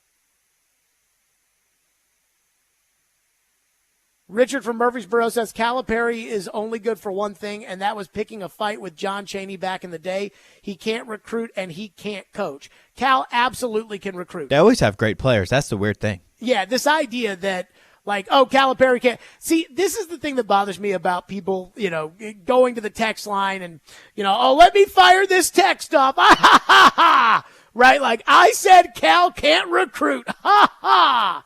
It's like, Cal absolutely can recruit. Kentucky has good players now. That game Friday was the first time that I saw Reed Shepherd play. That true freshman, he's Jeff Shepherd's kid. Jeff Shepherd was a star, I think, under Pitino. He's like over 50% from three this year. I watched Reed Shepherd play for the first time. Now, he didn't shoot the ball in the second half, but I did watch him in that first time. I'm like, this kid is the truth. Like, he is awesome. And he was awesome in that game against Tennessee a week ago Saturday when they went up into Thompson Bowling and they beat the Vols. So don't tell me Cal can't recruit.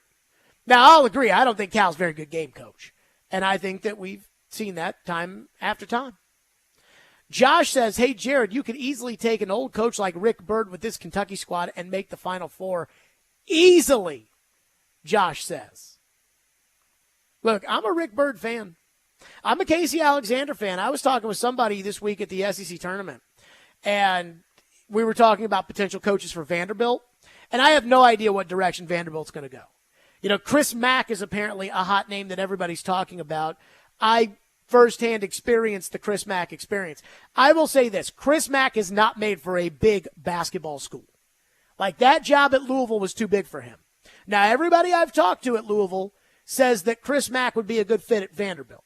Now, I'll just say this, and people are going to get mad about it, but it's the reality of where we're living, which is Chris Mack, you know, during COVID and everything else, I mean, he was going after reporters about mask wearing, and, like, that's not going to fly at Vanderbilt.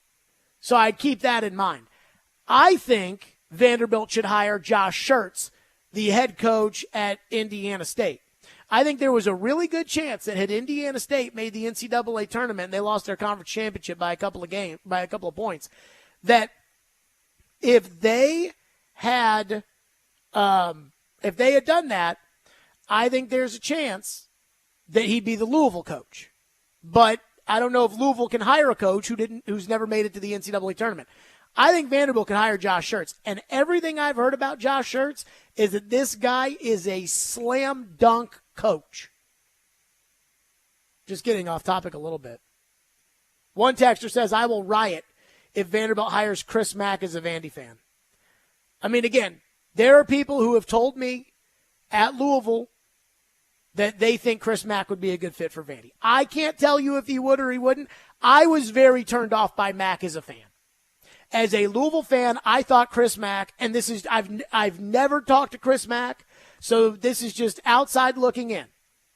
I thought Chris Mack was a total a-hole, and I thought Chris Mack was a total know-it-all, and I thought Chris Mack truly didn't understand the job. And I don't know how you can't understand some of these jobs. I do not understand how these guys can win at, Florida Atlantic like Dusty May, realize that if you're going to get the Indiana job, that it's different being the coach at Indiana than it is at Florida Atlantic. But for some reason, some of these guys, Chris Mack thought he was going to coach the way he coached at Xavier at Louisville. And it's like, dude, that's like you go from being the coach at Xavier in a pro sports town where they have the NFL, Major League Baseball, there's another college right there in the same city. You go from that, the attention and the requirement of that, to being an NFL head coach when you take one of these blue blood college football, college basketball jobs. And he wasn't ready for that. Now, he won't have to deal with that at Vanderbilt. So, maybe he'll be a good fit. Chris in Nashville says, why does Cal beg for calls the entire game? You're Kentucky. I mean, I will say this. I went to that game on Friday, and I did think the whistle was a little anti-Kentucky. Not as anti-Kentucky as Kentucky fans on Twitter were claiming it was after the game, basically saying they got cheated, but I did think the whistle was anti-Kentucky, and Cal's a coach, and all of these coaches are going to get up there and they're going to fight, for calls one way or another. One texter says, Alex, I guess is a Vanderbilt fan, says, hell no to Chris Mack. He's a two-faced politician, and he broke his promise to clean up Louisville. I mean, he did bring another extortion scandal to the university. Look, I got to tell you, again, the people that I know at Louisville that know Chris Mack, that worked with Chris Mack, that on some levels managed Chris Mack a little bit, they think he'd be a good fit at Vanderbilt. They know better than I do. They have the experience. If it were me, I wouldn't even be interviewing Chris Mack. Like, if I ran Vanderbilt, I wouldn't even waste my time interviewing Chris Mack. Because I just I'm not a fan. I'm just not a believer. Dylan in Antioch says, what do you think about Rick Insell at MTSU? And then says, do women's coaches ever transfer over to the men's game? The answer to that is no. And as far as Rick Insell is concerned, great season for them at MTSU. they're going to lose on Friday. You know why they're going to lose on Friday in Baton Rouge, Ian? Why is that? Because they're playing Louisville. Now, we're good in the tournament. We've been to like 5 straight Elite Eights. We're not going to go to the Elite Eight this year, but we're good. So I'd have a problem with that. 615-737-1025 is our phone number, 615-737-1025. So there was a massive trade in the NFL that was actually really a tiny trade, but it was a massive TV trade. In reality, it was a very small trade. But on TV, it was a big trade. We'll do that next. Hiller Plumbing, Heating, Cooling, and Electrical. That's right. I love Hiller. They are proud supporters of the Preds, the Vols, and Vandy. And, of course, Hiller's been taking care of my home for years. And this month is Happy's Golden Ticket Sweepstakes at Hiller. Enter to win at HillerGoldenTicket.com. All you have to do is enter your email, and you're automatically entered to win. Prizes include a $5,000 Hiller gift card, a $1,000 Hiller gift card, or one of 10 Happy Hiller Club memberships. And I am a member of the Happy Hiller Club, so let me tell you, you'll love it. Take advantage of zero-interest financing for 12 months on select new HVAC systems, tankless water heaters, and whole home generators. Do not miss out. Enter to win now at HillerGoldenTicket.com.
How'd that deal come together? Because it's being reported that there was other teams that were interested in Justin Fields, but Mulugeta and Justin Fields wanted to go to Pittsburgh. Was there better offers? Was this the market? Kind of how'd that Justin Fields-Pittsburgh thing come together in your eyes, Shefty? Listen, here's what I would say about that. Basically, there were teams at various points that might have had some interest in Justin Fields. But if the Bears had a better offer, a strong offer for Justin Fields, I think they would have acted upon that. Yes, he did want to go to Pittsburgh. That was his preference. But the fact of the matter also is that they unloaded him for a 6th-round pick in 2025 that could go up to a 4th-round pick.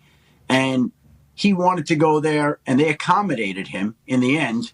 But if there was a team out there that was offering the Sam Darnold package at 246, I think they would have done that. They just didn't have it. There you go. That was Shefty on the Justin Fields trade. Now, I was on SiriusXM on Saturday, and I think they kind of wanted us to talk a little college basketball, but I was like, if you want to, if you're looking for college basketball, you probably would just be watching or listening to the games, right? So I was like, we're going to talk football. And I started off on Sirius talking about, like, Russell Wilson? Really? Like, that's what you're going to do if you're Mike Tomlin? And then all of a sudden, news broke midway through the show that Justin Fields was going to the Steelers for a bag of footballs. And at that point, I was like, cancel everything else. And we spent 2 hours talking about Fields to Pittsburgh. And I took about 1,000 calls.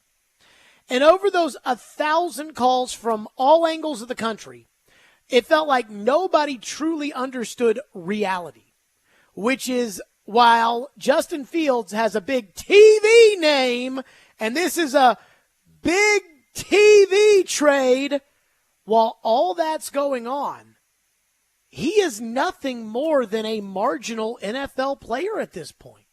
That's what the league thinks. Because guys that aren't good go for a bag of footballs. And that's what Justin Fields went for. A bag of footballs. Literally.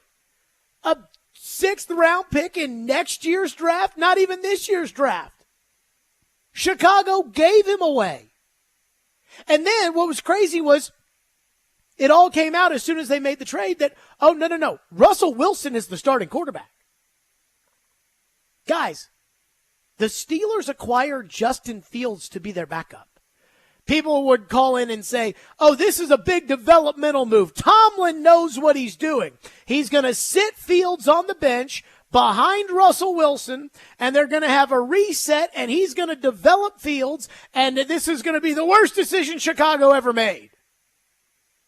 I'm like, if there was a master plan like that for the Steelers, then they would have given up more than a 6th-round pick. I promise you, this discussion between the Bears and the Steelers has probably been going on for a month.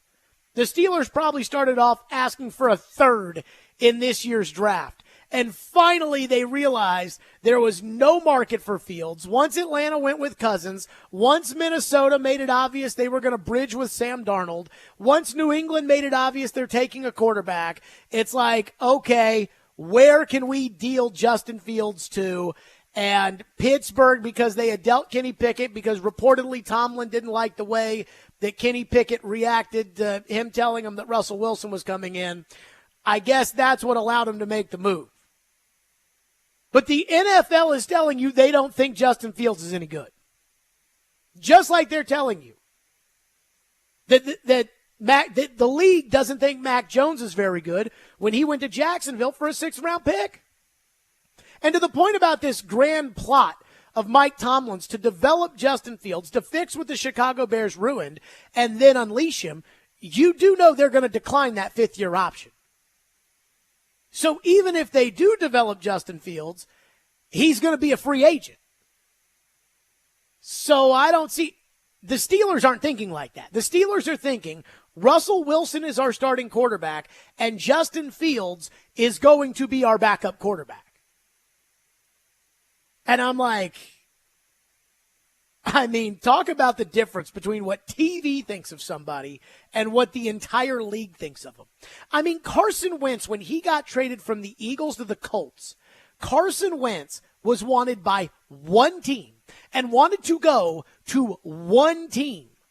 And that team still had to give up a first-round draft choice for him. You heard Shefty in that cut talk about what Sam Darnold went for when the Jets knew they were going to draft Zach Wilson, and it was still 242 or 244 or whatever it was. Wentz, even after that disastrous year in Indianapolis where they fired him, I think he still went for like a second and a third-round pick. And Fields can't even go for that. The league is telling you that Fields stinks. And yet people just don't want to believe that. They do not want to believe that Justin Fields, who has never been good in the NFL,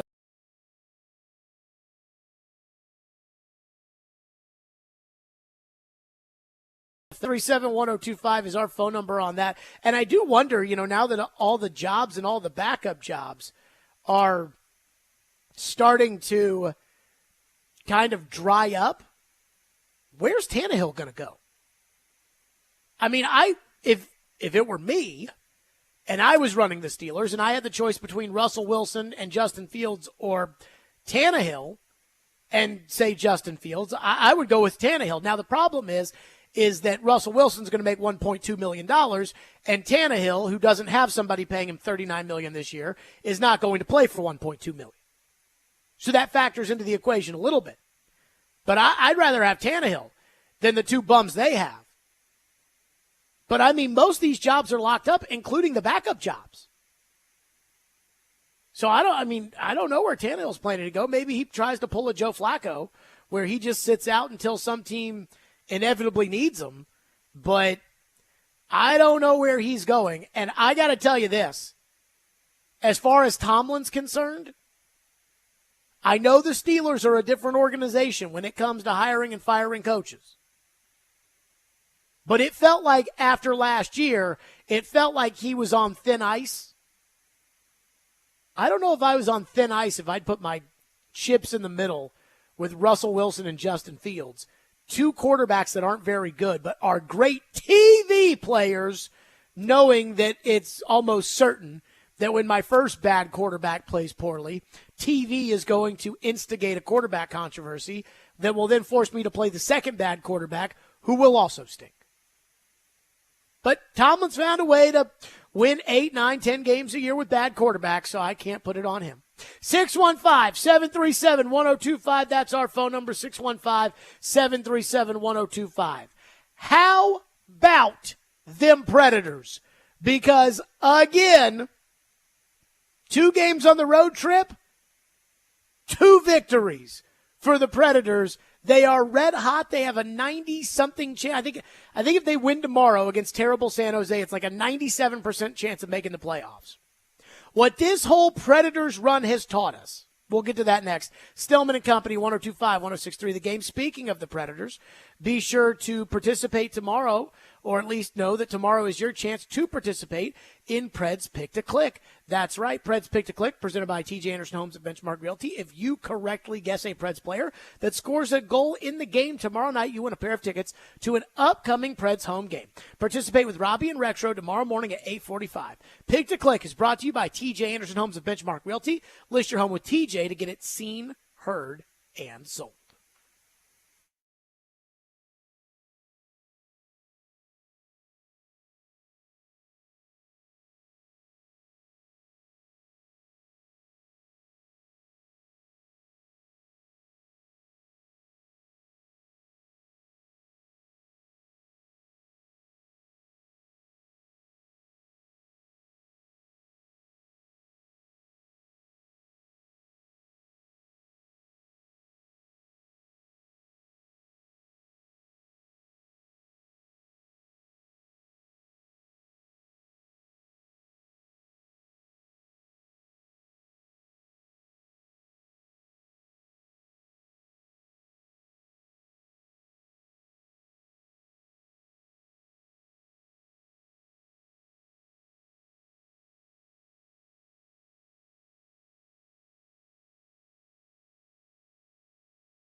Stillman and Company, 102.5, 106.3, The Game, streaming live on Twitter, Twitch, YouTube, and Facebook live from the Spring Hill Heating and Cooling Studios. We have some breaking news.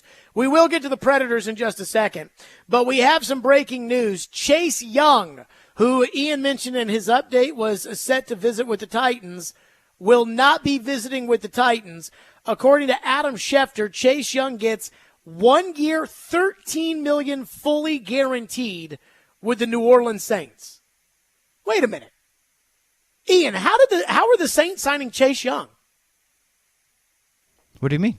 Well, aren't they always $98 million over the cap, and the deal comes, the bill comes due, and they have to pay it, and they can't keep kicking the can down the road It's only forever? 1 year deal. Only 1 year deal here. But that's actually worse because you can't spread the money out. Yeah, no kicking. Except you can, because you can give him a 5-year deal with 4 void years. And so you can spread it as much as you want. But for all you people out there, every time the cap, Jared, the Saints, they'll eventually have to pay it. 1 year, $13 million guaranteed for Chase Young. First of all, I think that's too much money for him. But the Titans are running out of options on the defensive line. I don't want Chase Young, because Chase Young was dogging it in the NFC title game. And if you are such a dog that you are going to dog it in the NFC championship game, chances are you're probably not a very reliable teammate. But the Titans are in trouble because, who's going to play defensive line for this team? Again, it's Simmons, Bohanna, Coburn, and McClendon. And I mean, those guys are not NFL starters. So, I don't know. Again, that's too much money for Chase Young. And I think that Chase Young is probably kind of a lazy ass anyways, which is why a guy his age at 24 years old with his talent, which is elite level talent, which is why he is signing for 1 year on a prove-it deal. But who's going to play defensive line for this team? I think they need to get into the Calais Campbell sweepstakes, but I've been told they don't have any interest. Austin Johnson used to play for the Titans. He's a big old DT. He's out there. I think they can probably wait a little bit on defensive tackle. But on the D-line, I don't know, man. I'm getting worried about what's out there. I don't like what I see. I'd like the Titans to, have starting caliber players on the defensive side of the football. And it is early, and the longer you wait, if there are guys still out there, the longer you wait, this is kind of a catch-22. Because the longer you wait, if there are guys that are still out there that are good, then their price will go down the closer you get to the draft. The problem is the longer you wait, the more likely it is that somebody else signs these guys, and you go into next year with no inside backer. Or you go into next year with no defensive line. And for everybody saying, the Titans, they can't possibly do that. I remember 2020. And I remember every day, once the COVID shutdowns happened and the initial wave of free agency was over, every day there were talks about how to fill this hole, how to fill that hole, how to get this guy, how to get that guy. And all the talk was around Clowney, but the Titans had a hole, in the secondary, and the Titans had some holes in other places. And the Titans' defensive line was nothing. It was nothing. It was Simmons, Landry, and Jack Crawford. And I remember that whole year thinking, they can't only have 3 outside linebackers. Surely they're going to do something. They're going to add somebody. And they didn't. So I just don't, with the Titans, I don't do this whole, surely they're not going to go into next season with Nicholas Petit-Ferrer, who stinks, a.k.a. PT at right tackle. Can they? I am resigned to the fact that the Titans are going to do some of that. And it makes me sick. But I'm not going to crush the Titans for not signing Chase Young, when, again, I think Chase Young got $13 million, and I think Chase Young's kind of a lazy ass. So I'm not necessarily going to do that, but I just don't know. One texter says, Jared, it just feels like the team isn't planning on winning very much this year, and they're hoping to have things fixed in a year or two. Let me ask you this question. Let's say the Titans go with your approach. The Titans are going to tear the team down. I don't think that's what's happening, but let's just play your game here. Let's say the Titans have told Amy and have convinced her this is going to be a very lean year. Like, just know. Do you think she's going to be okay with that come October, November? I know the fans won't be okay with that, but do you think she will be? Because in November of this year, Thanksgiving, she told Diana Rossini that they were not going to fire Mike Vrabel. And she changed her mind. Either that or she lied. One or the other. So they may be talking about that internally, but again, if the Titans have decided that they're going to pull a hockey or a baseball and they're just going to rebuild and they're going to be bad, like the White Sox know they're going to be bad at baseball, if the Titans are planning that, then they're going to set themselves back even further because Will Levis is not going to be very good. And when Will Levis is not very good because you haven't given him anything to work with outside of, Ridley or whatever, but if you're planning on not having a good football team, by the time that year or two is up, DeAndre's gone. Ridley's contract is not guaranteed anymore. Who knows if he's any good? Tony Pollard won't be very good at that point anymore. I mean, you see what I'm saying? I don't think you can plan a couple years in the future. And not only that, I think if you do plan a couple years in the future, Levis won't pan out. And if Levis doesn't pan out, you're starting from square one again.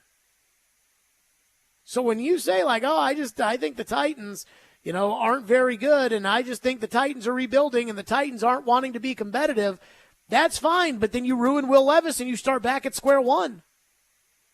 And that's why I think you're wrong, and I think that's why they're not going to do that.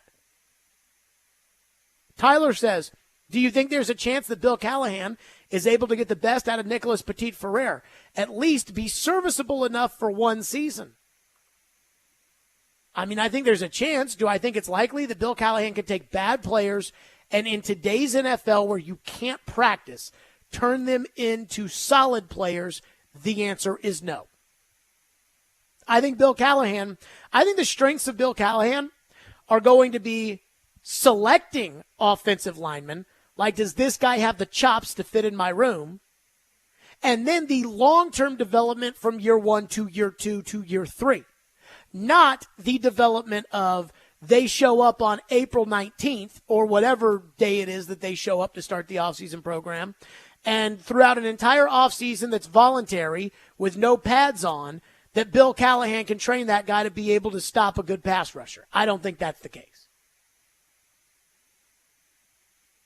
One texter says, since Rand is supposedly making all the decisions, do you think Brian Callahan is banging his head on his desk? No. I think Brian Callahan's very involved in these decisions. Jeff from Hendersonville says the Titans should sign Jaleel Johnson and Chris Hubbard. So the guys that got you in the mess you're in now are the guys you want back. That's what stupid teams do. And I think PK said Chris Hubbard's still hurt from the injury that he suffered last year. So that's in the mix. Chase Young, who was a part of maybe they can find some guys in the second wave of free agency. They still have former Saints Andrus Peat and Marcus May visiting today. We don't know how those are going, if they're going to sign, what's going to happen. That we don't know. But at least from where I sit, that's one guy off the board, and I am worried to death about defensive line. Okay, to the Predators. The Predators won again on Saturday, 3-0-1 on the road trip. They do not lose in regulation anymore, but there's one thing that we all need to admit, and there are a lot of you out there that don't want to admit this. We'll do it next. Stillman and Company, 102.5, 106.3 The Game.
Puck deflects away. Here's Forsberg breaking into the empty net. Slides it in.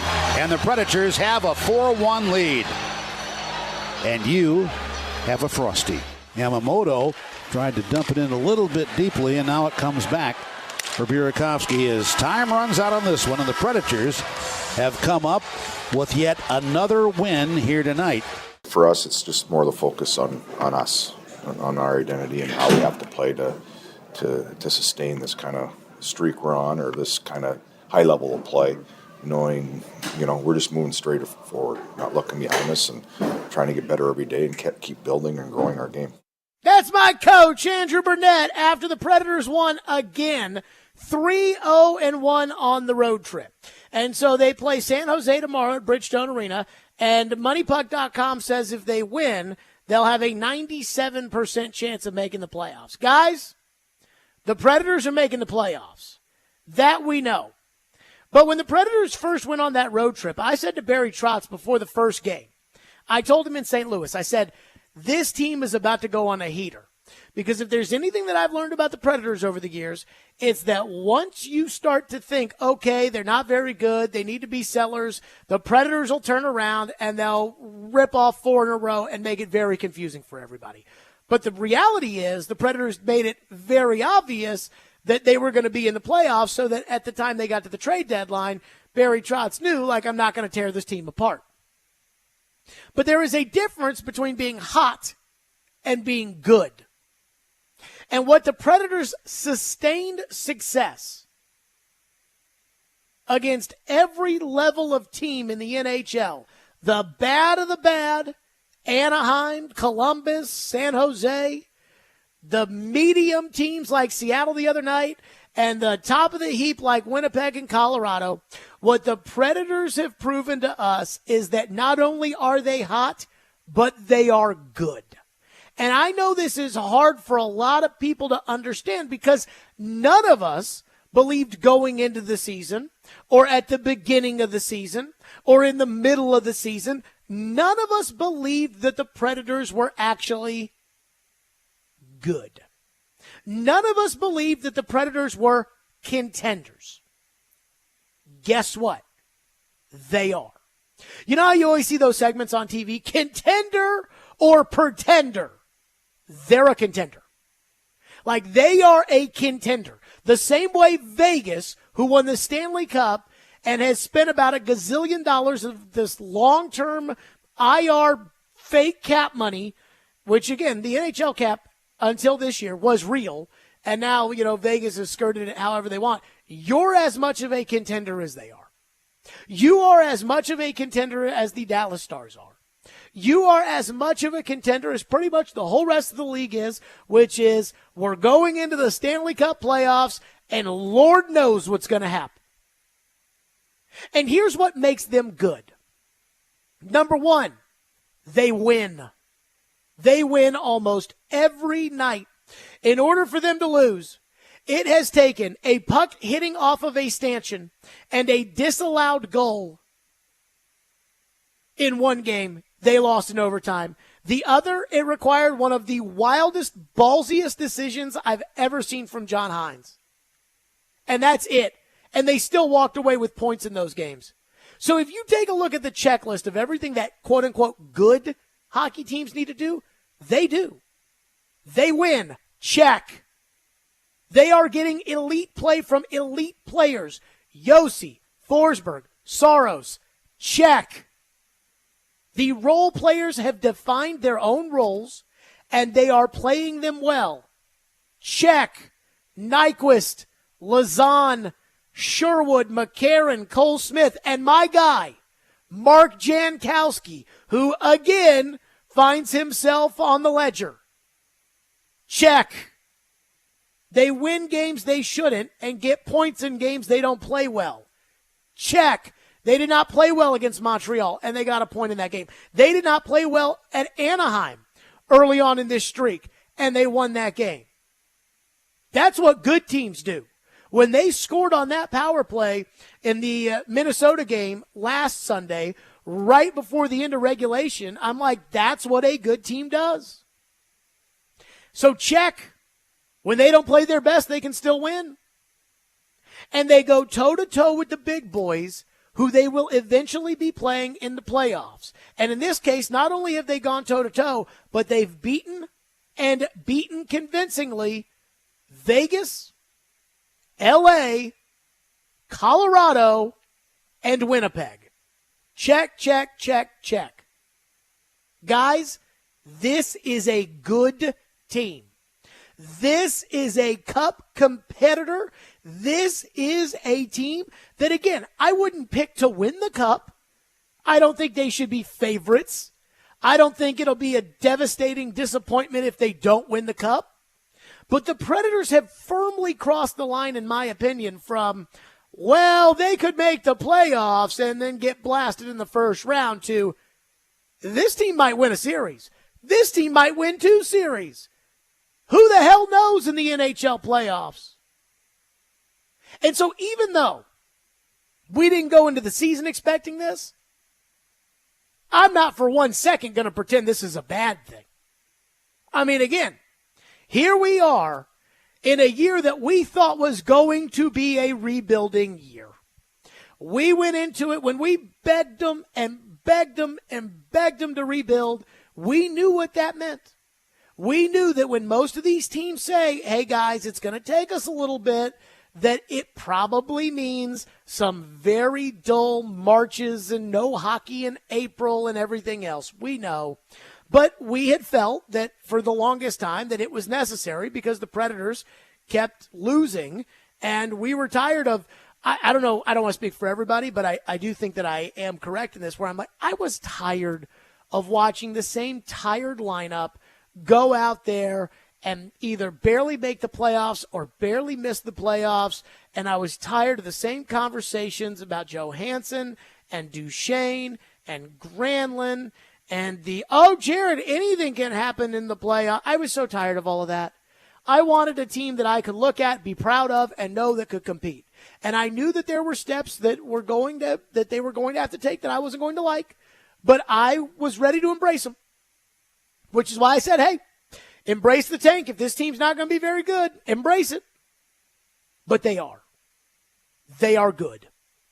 They are a contender. They are legit. And that's what I've learned throughout this heater is that, yeah, are the Predators hot? Absolutely. Are they going to cool off at some point? I mean, never say never, but we've seen this before where teams go, just ballistic in the middle of the season, and then come playoff time, they're not as hot. Do you worry about like a peak too soon kind of thing? Do you believe in that? What am I supposed to do? Tell them to lose? Yeah. So, do I think the Predators are going to win every single night the rest of the way? No, I don't. But there's a difference between that team's hot and that team's good.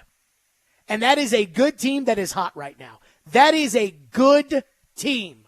Like, again, we walked into the season thinking they weren't going to be good, accepting reality, being okay with it, and the opposite has happened.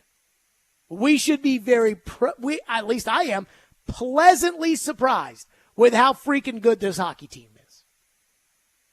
So I know that a lot of people are like, well, can they stay hot forever? And what about the playoffs? And guys, they're good.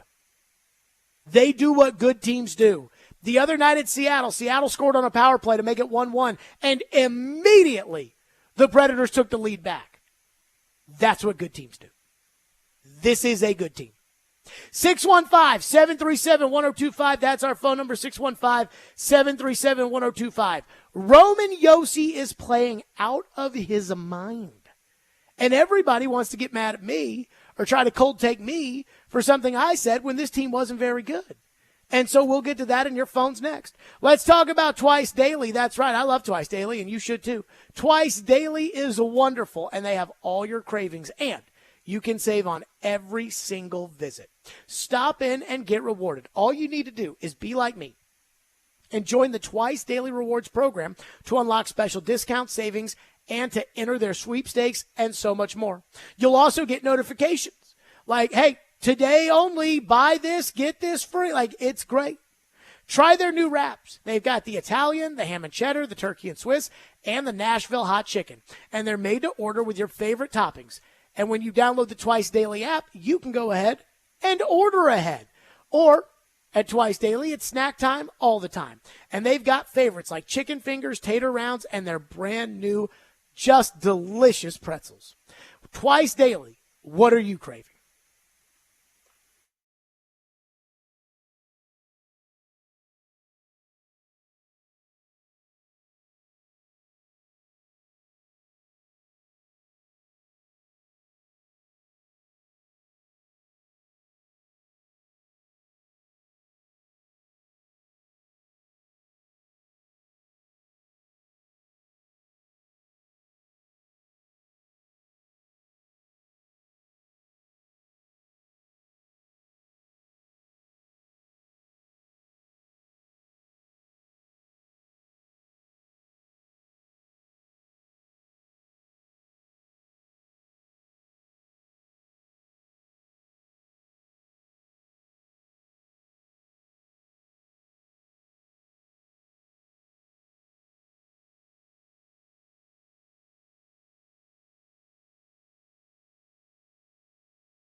Predators lead this one 2-1 as the puck is played across and the shot to score from the blue line.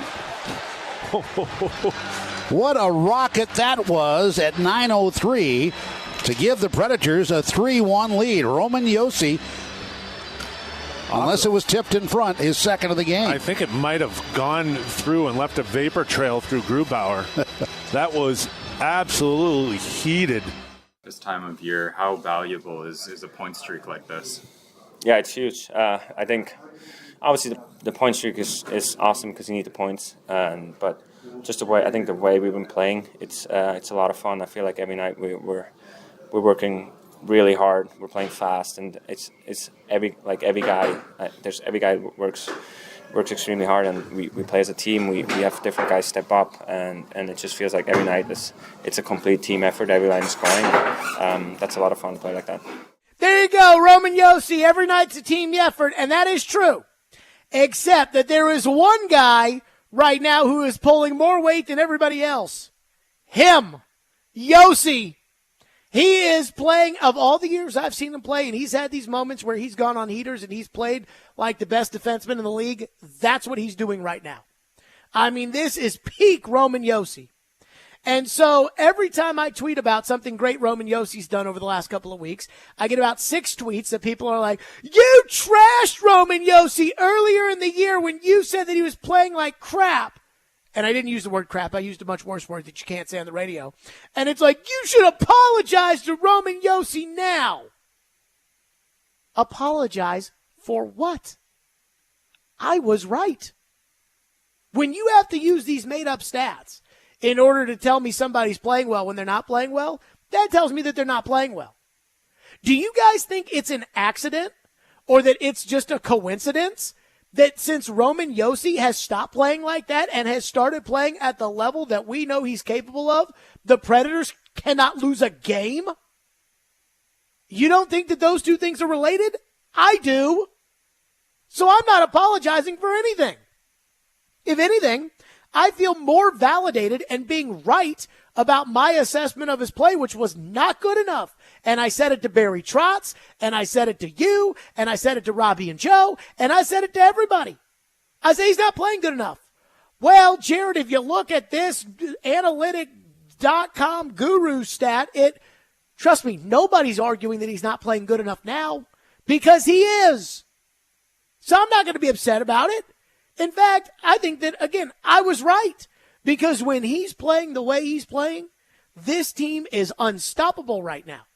Now, I will give you the excuse that maybe, hey, it took him a while because of the coaching transition and what Andrew Burnett's asking him to do compared to what John Hines was asking him to do, and whatever excuse you want for why he wasn't playing well enough, I'm fine with that. But to argue that before this winning streak, Roman Josi was playing like Roman Josi is disingenuous. And so I'm not going to take back what I said because what I said was an accurate representation of that time. And where it came from was the anger that I had that he was not playing better because I know he has the ability to be an elite player. And now he's showing it to us, and now the Predators are winning. And that's all I ask. So stop with you should apologize to Roman Josi. No, Roman Josi should have started playing better. And he did. And because he did, the team is better. Shocking how that works.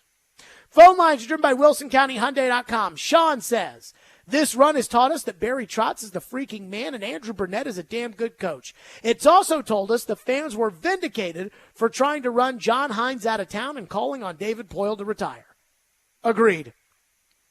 I mean, I going into this year, I said to myself, that, and I think I said this on the radio, I expected the Predators to make the playoffs this year because the Predators last year were right there on the cut line. And I knew that bringing in Andrew Burnett, who was a good coach, and replacing John Hines, who I don't think is a good coach, no matter how much people told me John Hines was a good coach, I knew that that would make the team 20% better. And so if you were right there on the cut line of making the playoffs, and all of a sudden a new coach comes in and you're 20% better, you would easily make the playoffs. But I can't tell you how vindicated I feel as somebody who begged and begged and begged and begged for those kind of changes to see what I'm seeing on the ice right now, where I'm looking at a team where even though there are guys that may not be great NHL players, like Mark Jankowski or Michael McCarron or Kiefer Sherwood, they all have a role. And they all help the team win. And they all do what they're supposed to do. That's coaching. With John Hines, it was Matt Duchene scored 40 goals. John Hines got the best out of him, Jared. The next year, Matt Duchene doesn't score 40 goals. It's not John Hines' fault that Matt Duchene didn't score 40 goals. Wait a minute, what? We gave him credit last year, so we can't blame. I mean, it was just, and again, we don't have to have these arguments when it comes to Andrew Burnett because the proof is in the pudding. So when we have to have arguments and you've got to pull stats out of your tush about why some guy that's not very good is actually very good, the reality is I'm right. When we don't need to have those discussions are right now. We don't need to have a discussion whether or not Roman Yossi's playing well. Of course he's playing well. We don't need to have a discussion whether or not Andrew Burnett's a good coach. I'll give you Jeremy Lauzon. You know, we had to have all these discussions when they traded for Lauzon about, oh, no, he's better, Jared. You'll see, you'll see, you'll see. We didn't see it. But right now, this guy that's out there, Lauzon's pretty freaking good. And so that's why we don't have to have the discussions when we all see it because it's all there. It's all the truth. Texter says, it looks like the Predators are headed for a showdown against Colorado. Are you feeling confident about that? Or do you think the Predators will find a way to jump into the top 3 of the division? Let me say this. I'd much rather play Winnipeg than play Colorado. Colorado has not lost a game since they came in here and got spanked and shook up their team by getting rid of Ryan Johansson and getting rid of Bowen Byram and adding the Walker kid from Philadelphia and the center from, who was it, Markstrom? Is that his name? That's the goalie? No, from Buffalo. The center from Buffalo. I'm sorry, I wasn't fully The paying one attention. the one that Colorado added. Middlestad. They added him. So they've totally redone their team. And they have not lost since. I think we really need to start rooting for Winnipeg. Like when Winnipeg's not playing the Predators, I think we need to start rooting for Winnipeg. Because I want to play Winnipeg in the first round. I don't want to play Colorado. I think you can beat Colorado. But I think Colorado's a better team. I don't want to get matched up with Colorado. First round opponent is very interesting as far as up in the air right now. I mean, it's most likely going to be the winner of the Central Division, and it's probably going to be Colorado, with the caveat being that Colorado's red hot, that Colorado could pass Vancouver, and then all of a sudden Vancouver's at 92. Yeah, they're at 92 points, and the Centrals are all at 91. And I don't really want to play Vancouver either, but I do feel like you have more experience than Vancouver. Mm-hmm. So I think that's at least a positive. I don't want to play Colorado. Well, Vancouver's goalie is hurt right now. Their starting goalie, and he's out for at least another week. So they've been kind of struggling. And Who is their goalie? Thatcher Demko. I have never heard of him. So he's their starting goalie, and he's been out at least 1 week. He's expected to miss 2 to 3 weeks, so he's been already missed 1. So they've been kind of, floundering a little bit. So it'll be interesting. So you're probably going to play Vancouver. It's quite possible, yeah. I don't want to play Vancouver because they can score, but I think I'd rather play Vancouver than play Colorado. Justin in Greenbrier says, I'm wondering what has been the turning point for this team. Even the players they added at the deadline seem to be getting solid ice time. Is it the Burnett system that all these players have bought into? All of the players have gelled and are playing well together, or some answer in between? I'm going to tell you what I think it is. I think it was Barry Trotz telling the team that, hey, this is the standard of play that we're going to have one way or another, and you're going to meet it. And I don't think it was, Hal came on after that whole Vegas trip and everything else, and Hal was like, I don't think it was so much the punishment that they took as much as it was the reality that they got embarrassed in that Dallas game. And I think they really got embarrassed. And I think that has been the turning point, is they knew they could play better. They knew they had to in order to salvage the season. And not only did they salvage the season, but with every win, they've gained confidence. And they've gained confidence in the lineup that they have. But I think the turning point is very easy to point to, which, again, was that 9-2 loss to Dallas. That may be the best thing that ever happened to this team. It really might be. 615-737-1025 is our phone number. There have been some conflicting reports about a potential addition that the Titans may be making. And it does sound like there's a lot of smoke to the Titans making this addition. We'll get to that next. Jared Stillman, 615-737-1025, 1025-1063 The Game.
So PK, the Titans and L'Jarius Sneed, should they be in hot pursuit there? How do you think that'll turn out?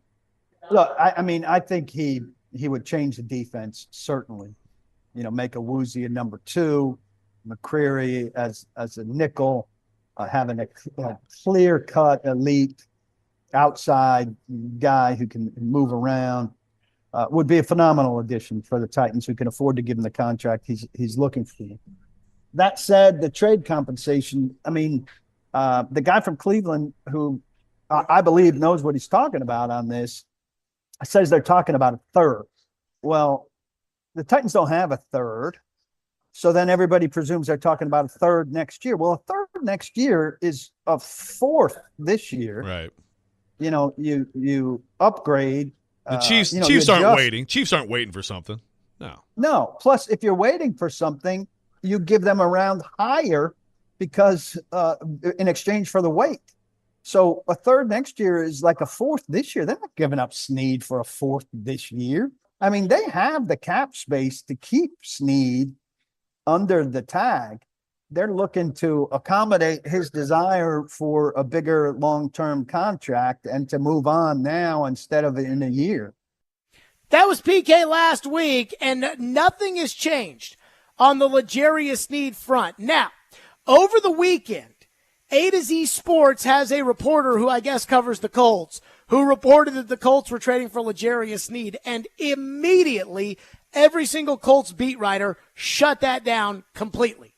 So I'm guessing that guy probably didn't really know much. But anywho, so the report came out Saturday that the Colts were trading for L'Jarius Sneed, and then they weren't. And then Matt Verderam, who is a national guy for SI but lives in Kansas City, and I believe started off, covering the Chiefs is like his main thing. He came out and said that Indianapolis was very much in the mix, as was Tennessee, for L'Jarius Sneed, but that the biggest problem was the money. The money was why L'Jarius Sneed had not been traded. Carrington Harrison, who does a radio show in Kansas City and is a colleague of mine at SiriusXM, Carrington Harrison came out and he said what he's heard on the L'Jarius Sneed front is that no team has made a second-round offer, that Sneed's desire is to become the highest-paid corner in the league, and that's been a major holdup. The Chiefs are fine with him playing on the tag next season, and L'Jarius Sneed's medicals are a concern, and that the price and the contract demands are why L'Jarius Sneed has not been traded.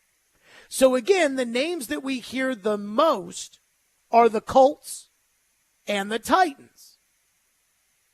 So I am a little surprised that the Titans are in the mix for L'Jarius Sneed, because I'm trying to figure out with what are they going to trade Kansas City. Again, if the word on the street is the Titans and the Colts are the two teams that are most in on L'Jarius Sneed, and that the problem is the contract and the demands of the contract, then I'm wondering, what have they offered? Like, what have they offered Kansas City that would allow Kansas City to say, okay, now you can work out a deal with L'Jarius Sneed, but that the compensation's taken care of? Part of me wonders if the idea of saying, hey, it's the Colts and the Titans that are the most in on L'Jarius Sneed is in order to drive the price up for one or the other, and I don't know. And if you were going to drive the price up, don't you think that's the way you do it? Oh, hey, there's one team that's really hot for L'Jarius Sneed, and they're offering us a third-round draft choice, but we want to get a better draft choice out of this, so what do? We tell them that one of their division rivals is the other team that's bidding for the player. But in this case, again, the reporting sounds like that's not the crux of the issue. That Kansas City has probably already agreed to a trade with the Titans or with Indy or with both, and they've allowed Sneed's camp to be able to work out a contract the way you allowed Philadelphia to work out a contract with A.J. Brown before you cemented the trade of sending A.J. Brown to Philly. So then I'm trying to wrap my head around what is it that the Titans are willing to give Kansas City? Again, Carrington Harrison says no second-round pick offer. So that means 38 is not on the table in a deal for L'Jarius Sneed. The second thing would be you don't have a third-round pick. So, again, if you don't have a third-round pick and you're not offering 38, how can you have worked out a deal with the Chiefs to where the issue between Sneed and the Titans is money? And that last part that Carrington put into that, where he said the medicals are concerning, that is the most important part. I don't care about the money. If L'Jarius Sneed wants to be the highest paid corner in the NFL, go ahead and make him the highest paid corner in the NFL. You know what I think about the cap. So I'm not worried about the money as to whether or not Sneed is a $21 million a year corner or not. I don't care about that. What I am worried about is what you would be trading, but if it's not going to be a second-round pick, then, I mean, maybe as much as PK crapped on that third next year, maybe third next year is what the Titans have offered for L'Jarius Sneed, and it maybe is what Kansas City is willing to accept. But when I hear that the medicals are bad and he's asking for this great contract, now I'm a little concerned. Now I'm thinking, okay, this probably is real, that the Titans probably do want L'Jarius Sneed, and that's probably why, other than the big-ticket items that they've made, because the big-ticket items were top-of-the-market money, and you had to pay it, but you got it. On Ridley, Awuzie, Cushenberry, and Tony Pollard. Like, Tony Pollard can't turn down $8 million a year. Can't do it. The other ones are like Mason Rudolph and Kenneth Murray, which is like, I'll sign. Whatever it takes, give it to me, I'll sign.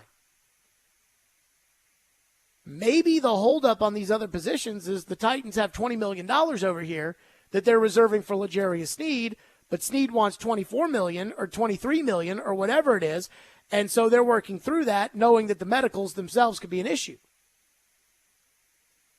But again, if the medicals are bad, then I don't want to commit to L'Jarius Sneed. Because we've seen what happens when you take on somebody who has bad medicals. You already have a corner who's supposed to be, based upon where he was drafted, your number one corner, and he's not ever available because his medicals were terrible. So keep that in mind right there as the L'Jarius Sneed stuff. We're probably going to hear more and more and more, but it does sound like Indianapolis and Tennessee have been in constant discussion. Again, this is based off of Matt Verderam's reporting that the Titans and the Colts are in on L'Jarius Sneed. My guess is the Titans and the Chiefs have probably already agreed to the compensation, and the issue is the holdup is with Sneed.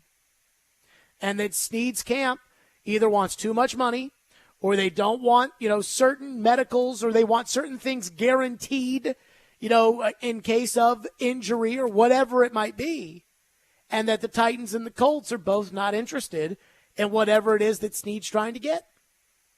That's the best I can come up with. And then Kansas City's leverage in all of this is, well, we're willing to play it. We're willing to play you on the tag. So I think the tag's around $19 million. So we're willing for you to play on the tag. So if you don't decide to take a contract with Tennessee or Indianapolis and you don't cave a little bit, then you'll be playing for us for $19 million, and the $26 million between your salary and signing bonus for next year, that you won't have. Plus you won't have a guaranteed second year or whatever it's going to be, and you've got to earn it again this year. So that's their leverage as well. You'll play on the tag. And it's also leverage for the Colts of the Titans, which is if you don't give us an offer of what we want, then we'll just play them on the tag. But my guess is the Chiefs and the Colts and the Chiefs and the Titans have probably already agreed to the compensation when it comes to L'Jarius Sneed. Somebody texted into the text line, was like, check out this mock draft for the Titans. No, I'm not going to check out your Pro Football Focus simulation mock draft and whatever it may be. One texter says, Kyle in Shelbyville says, I bet that the Titans are offering this year's fourth and next year's third in order to acquire L'Jarius Sneed. Maybe. I just know, again, the report is that nobody has offered a second for L'Jarius Sneed. According to Field Yates, Sebastian Joseph Day, I believe he's a defensive lineman for the Chargers, Ian? Correct. Sebastian Joseph Day is visiting the Titans. I don't know anything about the guy other than what I just told you, that he plays for the Chargers. They need bodies. They need human bodies with pulses that have played in the NFL on the defensive line. So even though I don't really know much about the guy, I haven't looked up his stats, haven't looked up his Pro Football Focus numbers or anything like that, I will take a warm NFL body on the defensive line to go next with Simmons. Somebody told me that if the Titans swap seconds with Kansas City, so if they move from 38 to 64, the value of that is a third-round pick. I mean, I wouldn't be completely against it because you're still getting a player with the 64th pick. I just don't, I mean, would that be enough for Kansas City? 615-737-1025 is our phone number, 615-737-1025. The initial wave, the real true free agency is now behind us. And I've got my winners and losers of free agency. We'll do that next. Stillman and Company, 102.5, 106.3 The Game.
Stillman and Company, 102.5, 106.3, The Game, streaming live on Twitter, Twitch, YouTube, and Facebook live from the Spring Hill Heating and Cooling Studios. You heard in Ian's update there, Andrus Peat visiting the Titans. I've been told Andrus Peat wants to be a Titan, but they're going to have to pay him some real money. Marcus May, safety, visiting the Titans. Chase Young was supposed to visit the Titans. He's not. Sebastian Joseph Day, a defensive lineman from the Chargers, apparently is going to be visiting the Titans. So free agency's not over. But the reality is free agency is over. Last week was the week of free agency. And you know that, and I know that. And, I mean, again, who are we fooling here? In fact, at one point in my life, dated might not be the exact right terminology here. At one point in my life, I kind of dated a teacher. That's probably the right way to say that, right, Ian? Sure. So at one point in my life, I kind of dated a teacher. And at that, I remember like trying to plan things out and thinking like, man, like if we ended up going on vacation, like the only time that we would be able to go would be during like spring break. But spring break always happens to be the week of free agency. And I can't leave free agency because that's when everything changes and comes and goes and everything else.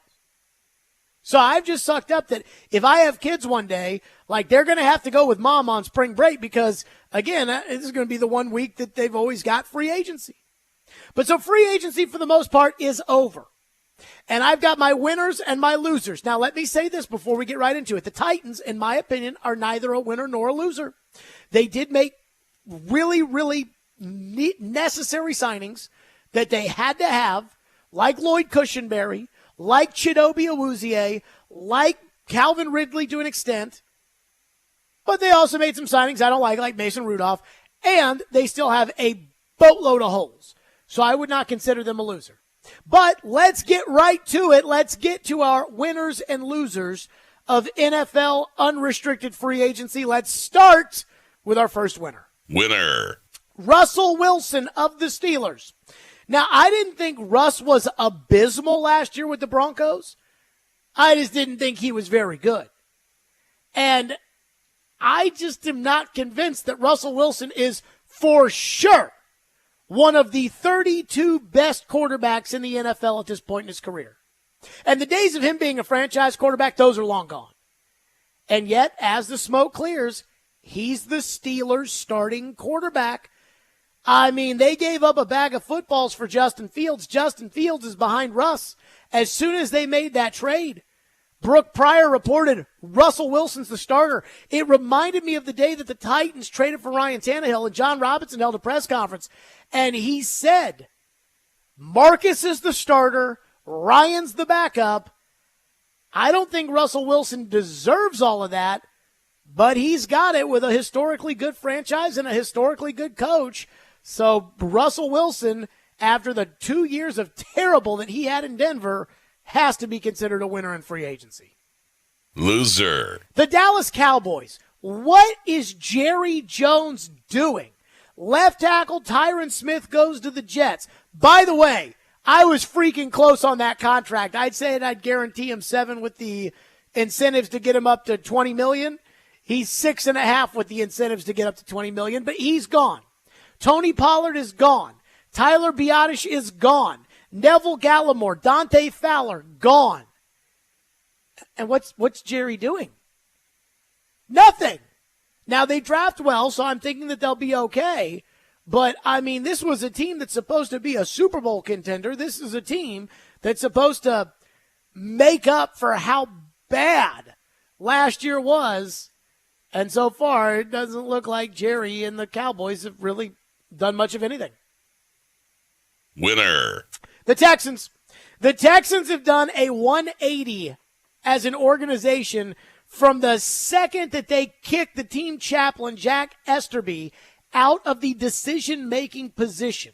And I don't know how they got Cal McNair to do it, but that's the best thing that ever happened to that organization.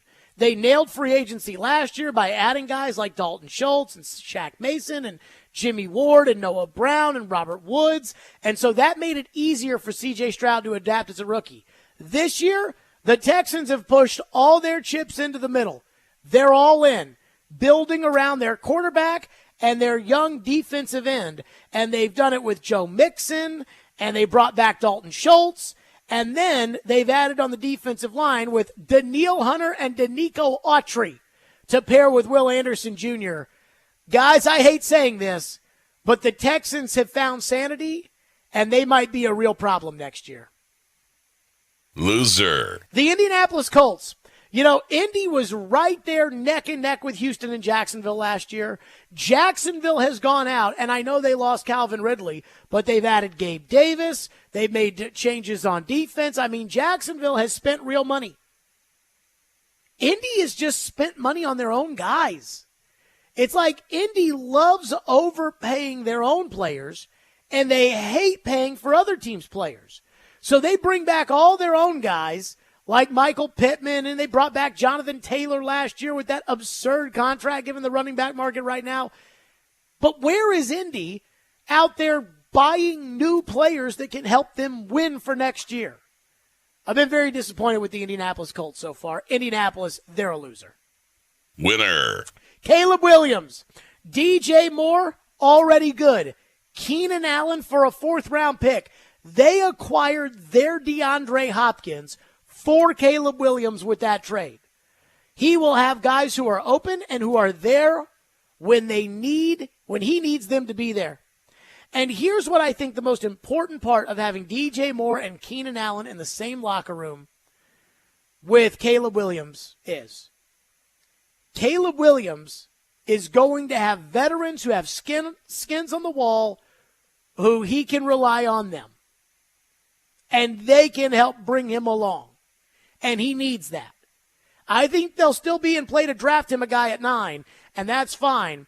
But with the veterans that he's got now with Keenan Allen, and with the fact that Justin Fields and that drama is over, he will be taken number 1, and the Bears are going to try to give him a chance to be successful. Loser. The quarterback classes of 2021 and 2022. Trevor Lawrence lost his deep target in Calvin Ridley to a division rival. Zach Wilson is done in New York. Trey Lance is a third-string quarterback. Mac Jones got dumped to be a backup. And Justin Fields might have been the wildest and craziest bag of football trade I have ever seen, given the hype surrounding a potential Justin Fields trade. Then there's Kenny Pickett, who got dumped before they acquired Fields. Desmond Ritter's been dumped. Sam Howell's been dumped. Malik Willis, as we all know, is terrible. And Tennessee has signed Mason Rudolph, who sucks, to be ahead of Malik Willis, because there is absolutely no way the Titans are letting Malik Willis ever see the football field again. Outside of Brock Purdy, it has not been pretty for the 2022 and 2021 quarterback classes. I would consider them, including Trevor Lawrence, losers of free agency. Winner. Interior offensive linemen. Goodness gracious. Have you seen the contracts? You gave out one, the one to Lloyd Cushenberry, which was top of the market money. But have you seen Robert Hunt sign for $100 million as a guard for the Carolina Panthers? And I've realized how this happens. What's happened is that every team that has a tackle in the NFL has decided they're going to pay their tackles. Just like every team in the NFL that has a quarterback has decided they're going to pay their quarterback. So every team that's got a tackle pays their tackle. So now there are no tackles out there for anybody to buy. But every team in the league hates their offensive line, and the teams in the league that are bad are the teams that have all the money to spend in free agency. So just like how the Titans hate their offensive line, and I do, Carolina hates their offensive line, but they can't spend their owner's gazillion dollars on tackles because there are no tackles out there. So it's the guards and centers that get to free agency. And Carolina, David Tepper's told them, spend whatever it takes. And so they've spent on these interior offensive linemen, not because interior offensive line is important, because it's not, but it's because they've got to spend their money on something, so they're going to spend it on the interior because you can't buy tackles anymore in free agency. Good for the big fat boys inside. Loser. The Patriots. They were terrible last year. Terrible. They dumped Bill Belichick, and they dumped Mac Jones. So it looks like they're going to draft a quarterback. But who have they signed? They swung and missed on Ridley. They don't have a left tackle. They're going to end up with the third best quarterback, and they'll have the same cast of clowns that they had last year, minus Belichick. Does that sound like the way to develop Drake May? J.J. McCarthy? Jaden Daniels? Look, I thought it was time for Belichick to go too, but don't tell me that Bill was the only problem they had and that they can run it back with Bill's roster. The Patriots are a loser, and that takes us to our final loser of free agency. Loser. The franchise tag. T. Higgins and L'Jarius Sneed want to get paid. And if those two guys had hit the market, they'd be getting paid. But they're not. In Higgins' case, I think teams look at it and say, why would I give you a gazillion dollars and a high draft choice in a draft where I might just be able to draft the next T. Higgins with that pick? And in the case of L'Jarius Sneed, the talk is, I'm fine with paying you a gazillion dollars, but I'm not going to give up a young player with your questionable medical history. And so I think there's a good chance both those guys play on the tag. And I don't know what the Bengals are going to do when it comes to the actual payroll of trying to pay Higgins, Chase, and Burrow all at the same time. I mean, I don't know if they have the money to do that. That would give them the second highest payroll in the NFL. The notoriously cheap Brown family, they're never going to have the second highest payroll in the NFL. So we'll keep our eyes on that. Those are our winners and losers of free agency. 615-737-1025 is our phone number, 615-737-1025. Coming up next, I love Joe Alt. In fact, so does the eyeball test. So do former general managers. So do the analytics. So does everybody. So what does that mean for his availability to the Titans and what the Titans should be planning? We'll get to that coming up next. Stillman and Company, 102.5, 106.3 The Game.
Joe Alt, if people remember, he's the son of John Alt, the offensive tackle that used to play for the Kansas City Chiefs in the 90s, one of the best offensive lines in the game at the time. He's a monster, right? 6'9", 321. I think as far as being ready for the NFL, you're probably not going to pick a tackle better than him at this point. I mean, again, great program, great father, been around it since the day he was born. Obviously a very good athlete. 6'9". There are certain scouts out there that don't want to say a 6'9" guy. The reality is he's 6'9", moving the way that he does, light enough on his feet. He can move. Of course, he ran a good time. It's not all about that, though. As you mentioned, Jeff Schwartz mentioned, 7.31 3-cone. 3-cones are another big indicator. And I was a 3-cone guy, remember, for many, many years. 3-cones are a really big indicator of that body control and that movement. That a man like this big, those are really good numbers at 321. Smart guy. I mean, a guy that you can build your team around. It's why he is a pillar player, right? He's not only a pillar position, but a guy that you're going to be proud of of having as your pillar offensive tackle moving into many years. There you go. That was Thomas Dimitrov on the Sumer Sports, the analytic guru stuff, the Sumer Sports draft show. And Thomas Dimitrov's the former Falcons general manager. In fact, gave Rand Carthon his first job in personnel in the NFL and came on our show at the Super Bowl and begged us to give Rand a second chance. By the way, and Ian, I know you heard that, the Sumer Sports offensive line draft preview show. I did, yeah.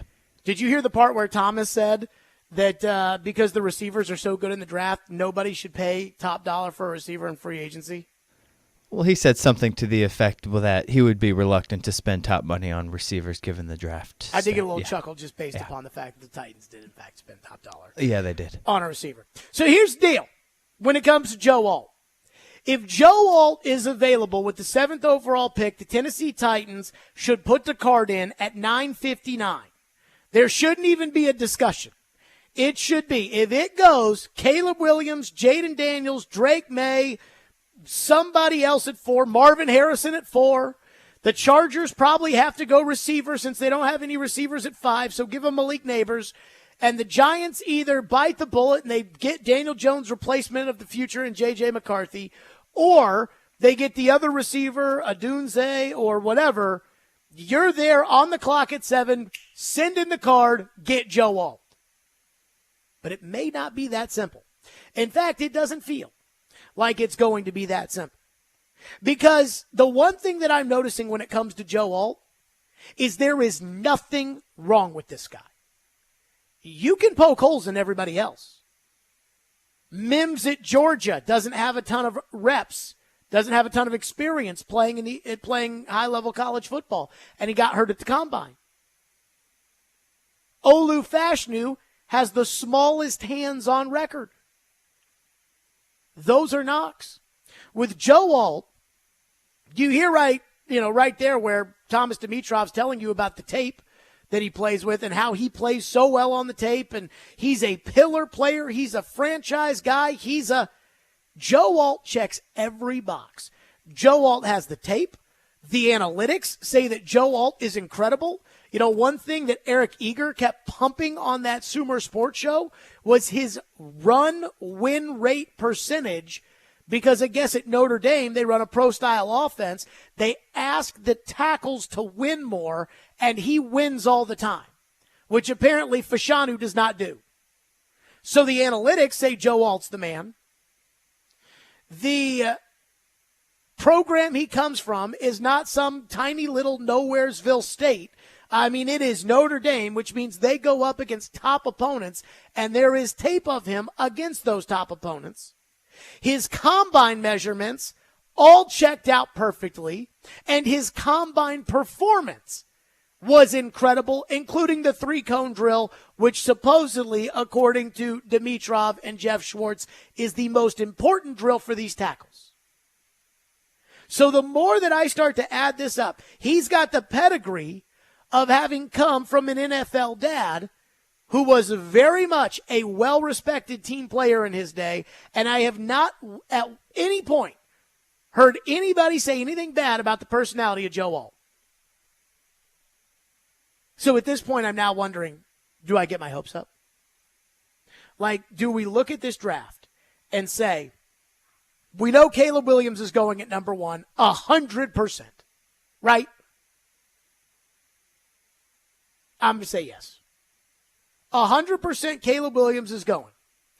Jaden Daniels or Drake May is 100% going at number 2 to Washington. I'd say there's a 95% chance that whoever's left between Daniels and May goes at 3 to New England, but maybe New England goes with Marvin Harrison Jr., or I would worry about Joe Alt. But the fact is they don't have a quarterback, and I don't think that Jacoby Brissett is going to be their starting quarterback. I don't think this is something where they sit there and say, well, we can go with Jacoby this year and go from there. I think the reason that they haven't gotten a better quarterback is because they're taking a quarterback at 3. So I feel comfortable Joe Alt's not going at 3 to the Patriots. 4 is really up in the air. But it's hard for me to envision that it's going to be Joe Alt, only because Arizona, with that pick, already has Paris Johnson at left tackle, who they drafted in the top 10 last year, and they just signed Jonah Williams to play right tackle. So it's almost like, okay, if Arizona is at 4 and they pick, it's going to be one of the receivers.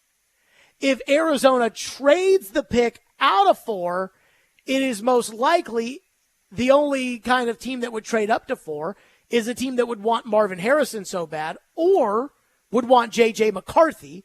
I don't know if anybody would trade up to 4 knowing what the price to trade to 4 would be in order to draft Joe Alt. So I'd say it's probably unlikely that Alt goes off the board at 4. At 5, I'm convinced the Chargers have to go receiver between Neighbors, Marvin Harrison, and Odunze. And there's a lot of smoke that Minnesota, with their deal that they made on Friday with the Texans, could move up to 5 in order to draft McCarthy. That's fine, but I don't think anybody's moving up to 5 to draft Alt. And I don't think that San Diego, that L.A., with no receivers, could draft Alt over the receivers in this draft. The same way that I think that you have to solve left tackle with that 7th pick, regardless of if it's Alt or if it's a trade back or whatever. You have to solve it there. I think the Chargers have to solve their receiver problem at 5. So I don't see Alt going there. I'd put that at like a 5% chance. And then the Giants, they have 2 tackles. Although Evan Neal hasn't been great, they could kick him in and put Alt at right tackle. But they need receivers, and I think they're a dark horse in all of this for J.J. McCarthy. So I'm trying not to get my hopes up on Alt, but the more I walk it out, the more I'm like, I think there's a pretty good chance that Joe Alt is going to be there at 7. So if you're the Titans, the question then has to be, okay, if Alt's there, it's Alt. And it's probably right now more likely than not that Alt will be there. The real question is, what do you do if Alt's not? Can you take Fashanu in his baby hands? Can you take that with the 7th overall pick? Do you trade back? And I wonder if there's something the Titans are doing today that is Joe Alt insurance. We'll get to that next. 615-737-1025. Then we're to your phones. Stillman and Company, 1025-1063 The Game.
Olufashano and Joe Alt, those two guys, either one of those, I am super happy with. Okay. I think both of those guys will be 10, 12-year, all-pro level left tackles in the NFL. Everybody else, there's a compromise if you're going to play them at left tackle instead of at right tackle. That's the point that I'm making. There you go. That was Trevor, but that was before Olu Fashanu had the baby hands at the combine. So we will see tomorrow when Trevor joins us if that affects this at all. But I am convinced that if Joe Alt is available with the 7th overall pick, the Titans are going to run the card in and immediately take him, and they should. He's got the tape. He comes from the program. He's got the analytics. He's got the pedigree. He's got the combine performance and the combine measurements. He's the whole package. But again, this is left tackle. And if you're that good and you play tackle, you usually go before the 7th pick. But again, the way the cookie crumbles, 3 quarterbacks at the top. There's all this drama and all, the rumors and innuendo about J.J. McCarthy. And apparently the Vikings are going to work him out this week, that he may go in the top 6. And then all the teams ahead of you that don't need quarterbacks don't need tackles. Arizona and the Giants don't need tackles. But the Titans today are bringing in Andrus Peat for a visit. Andrus Peat is the former left tackle of the Texans. Now, he was a guard and a Pro Bowler for most of his career there. But last year, because Trevor Penning, who they took in the first round in 2022, was so terrible, they moved Andrus Peat out to left tackle. In fact, remember how Arden Key went crazy on Trevor Penning in that first game. After that, they're like, okay, we got to put Andrus Peat out there. Andrus Peat last year played 715 snaps at left tackle, and he only gave up 2 sacks. And so he's in for a visit today. And I was told Andrus Peat would love to be on the Titans. But I was told the Titans are going to have to pay him some real money. They haven't, Andrus Peat is not coming for free, from what I've been told. But he wants to be here. Now, I think that Pete views coming here as probably being the swing tackle and a backup on the left side. But I wonder if the Titans are bringing Andrus Peat here for a visit, and I hope they make him an offer, and I hope they sign him. He's only played 80 snaps at right tackle in his career. He's played almost 2,000 at left tackle. I wonder if the Titans are bringing him here, and they're going to try to work out a deal. 1 year, $10 million, something like that. $7 million is what they saved on releasing Dillard. They still have to give Dillard $3 million as part of the guarantee. But I almost wonder if they're bringing in Andrus Peat as Joe Alt insurance.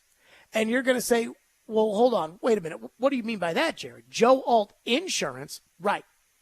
Where I sit right now, I think it's going to go Caleb Williams, quarterback. Arizona at 4 is interesting, but if it's a trade out, I think it's going to be for either a quarterback or Marvin Harrison. 5 is going to be a receiver or a trade out for a quarterback.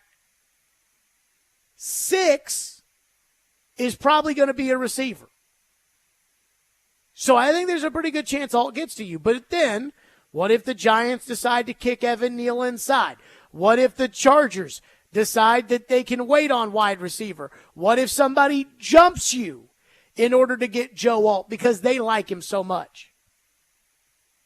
Well, then that means that one of these stud receivers is going to fall to you. And TD came on the show last week, and he said, after his experience at the Combine and just some of the things that TD had heard, was that the Titans would take Joe Alt over Rome Odunze or Malik Neighbors, but that the Titans would probably take Malik Neighbors or Rome Odunze over Olu Fashanu. Well, they don't have a left tackle. So if they end up taking Malik Neighbors because Joe Alt's off the board and they have him rated higher than Olu Fashanu, what are they going to do? That's why Andrus Peat is here. Because even though he's not a great left tackle, he played 715 snaps there last year, and he gave up 2 sacks. He's played almost 2,000 snaps there in his career, and he's been pretty much a starting left guard in between, where he's played about 4,500 snaps in his career. He's a great, assuming that he can swing over and play the right side if he's a backup offensive lineman, or in this case, if he beats out Nicholas Petit-Frere, then he would be a perfect sixth lineman. He'd be a perfect Dennis Kelly type. So you bring him in, you sign him. If worse comes to worse, he's your left tackle, and you know he's better than Dillard. You know he's better than Jalen Duncan. But you don't pay him so much money or commit to him so much that it would ever stop you from signing Alt. So I think that's the plan here, and that's what I think they need to do. And I'd offer him $7 million. That's what I would start. $7 million with playtime incentives to get it up to 15. Because if he ends up being my starting right tackle, because let's say the Giants or Chargers take Joe Alt, or somebody jumps you and takes Joe Alt, and he's my starting right tackle and he's a solid right tackle, then those playtime incentives get up to $15 million. That is cheap for a starting right tackle. And again, while his Pro Football Focus grade wasn't the best last year, he did only allow 2 sacks on 715 snaps.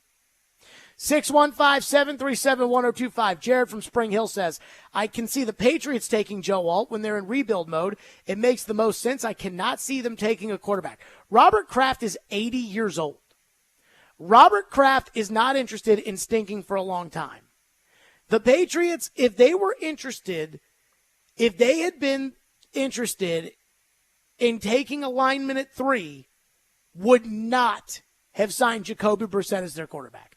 They would have been in the market for a Kirk Cousins, or they would have gone and spent money at quarterback, not Brissett. I think they're going quarterback with that pick.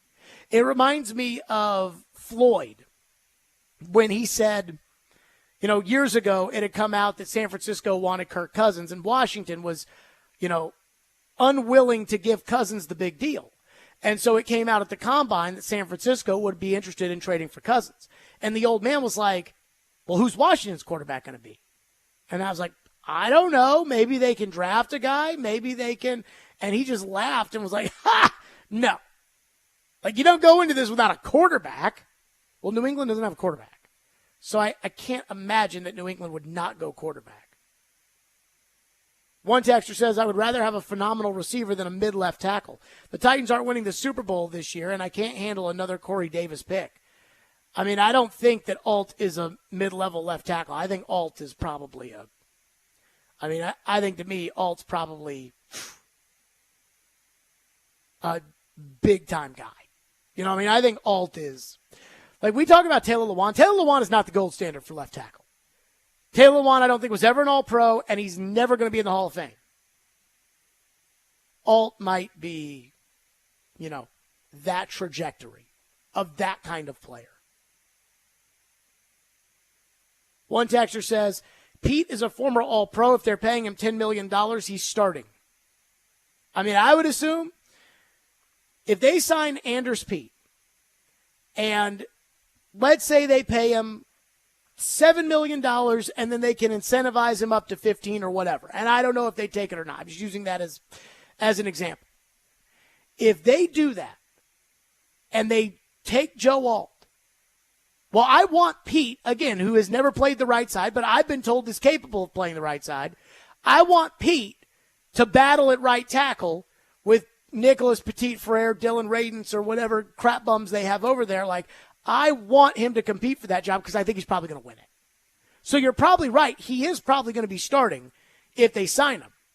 But I'm okay with signing him for right now to be your placeholder at left tackle in case you don't get Joe Alt and then you do end up with Malik Neighbors. And the one thing that would absolutely prove to us is that Brian Callahan, if Neighbors or Harrison or one of those guys, if he picks him over the lineman, like a Fashanu or somebody else, it would tell us that, no, he really does value the high-end touchdown scorers. And that, I think, is at least worth it. Man, one texter is really mad at me. Woof. One texter says, when I said a mid-level left tackle, I was talking about Fashanu. That we don't need. Kyle in Shelbyville says, give Pete 2 years, $15 million. Look, I don't know what kind of money the Titans are offering. I was just told Pete wants to be on the Titans, and that if Pete does go to the Titans, like, they're going to have to pay money. They're going to have to do it. 615-737-1025. Coming up next. This is a big week. This is a big week for all of us out here. I don't know about you guys, but I don't care about these play-in games that are coming up this week. To me, Thursday's the day. And there is one thing that I beg of all of you. And we'll get to that coming up next. First, I want to tell you about FanDuel Sportsbook. That's my official sportsbook app, and it should be yours too. From upsets to buzzer beaters, nothing compares to college basketball in March. That's why FanDuel is giving everyone a no-sweat bet from now until March 20th. It doesn't matter if you're new to FanDuel or if you already have an account. You'll get bonus bets back if your bet doesn't win. You can even use your no-sweat bet on a college basketball parlay. So pick what you want. Go all in. I'm sure they've got the popular SGPs as well. So download the FanDuel Sportsbook app if you don't already have it by going to FanDuel.com/JGM and make every moment more with FanDuel, America's #1 sportsbook. 21 and over in present Tennessee. Refund issues non-withdrawable bonus bets, which expire 7 days after receipt. Max refund $5 unless otherwise specified. Restrictions do apply. See terms at sportsbook.fanduel.com. Gambling problem? Call the Tennessee Red Line at 1-800-889-9789.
the bracket become a thing.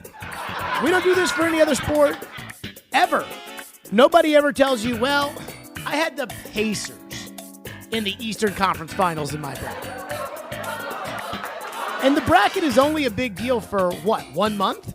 We don't talk about brackets in April. We don't talk about them in May, June, July. We don't sit around Thanksgiving and talk about who was in our Sweet 16. And what's the deal with everybody wanting to talk about their bracket for a 2-week period?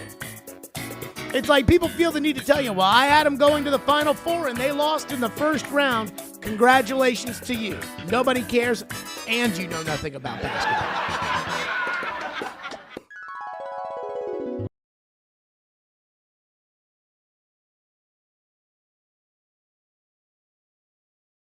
Guys already have, and we have a bracket challenge and everything else. Just know that nobody cares about your bracket. Now, I don't need to tell you this right now because people probably haven't even filled out their brackets. You know, filling out the bracket on Monday was something people used to do when there was one play-in game and it was 16 versus 16. Now there's all these play-in games. It's like, well, we can't fill out our brackets until Wednesday or whatever day it is that all that stuff's set, Thursday morning or whatever. But I am here to tell you that nobody cares about your bracket. So, I put that out today on Twitter, and I got a bunch of people that were like, amen, brother. And then I got a bunch of boo-hoo people that were like, I like hearing what other people have in the bracket. Well, nobody else does. So when you're at work on Thursday, do not go up to somebody and say, oh, darn, I had them in the Sweet 16 and they lost in the first game at 11 o'clock. Nobody wants to hear it. Nobody around you cares about your bracket. Not one person. I remember years ago, the only time I ever cared about somebody's bracket was the year that George Mason got into the Final Four. And they had the guy on there who was the one guy who had gotten the Final Four right on ESPN's Bracket Challenge or whatever. And they had him on SportsCenter and they asked him how he picked the right Final Four teams. Florida, I forget who was in it. Florida, Ohio State, George Mason, and somebody else. And he was like, well, you know, I felt good about this team. I felt good about that team. And then he said that he meant to pick George Washington, which had a great season. He had meant to pick George Washington, but he accidentally picked George Mason. That's how he won the $1 million. That's it. So if you do that and you win $1 million, then I'll listen to your story of how you got there. Other than that, I don't care. I don't care about that. I don't care about your fantasy team, and nobody else does. Nobody cares what you, Jimmy, in accounting, put for your Elite Eight. Nobody cares.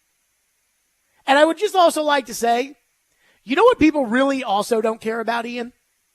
What's that? They don't care about your parlay. Like, they don't care about who you bet on. Like, oh, I need him to catch the ball for... Nobody cares. That's it for us. We're out of here. The Commodore Hour is coming up next. Ian, do we know if Candace Lee is going to be giving an update on the coaching search on the Commodore Hour? I am unaware of that. Okay, so we'll monitor that. Also, congratulations, by the way, to Shay Ralph and the women's program. They've done a fabulous job. That's next. Stillman and Company. We'll see everybody tomorrow at 2.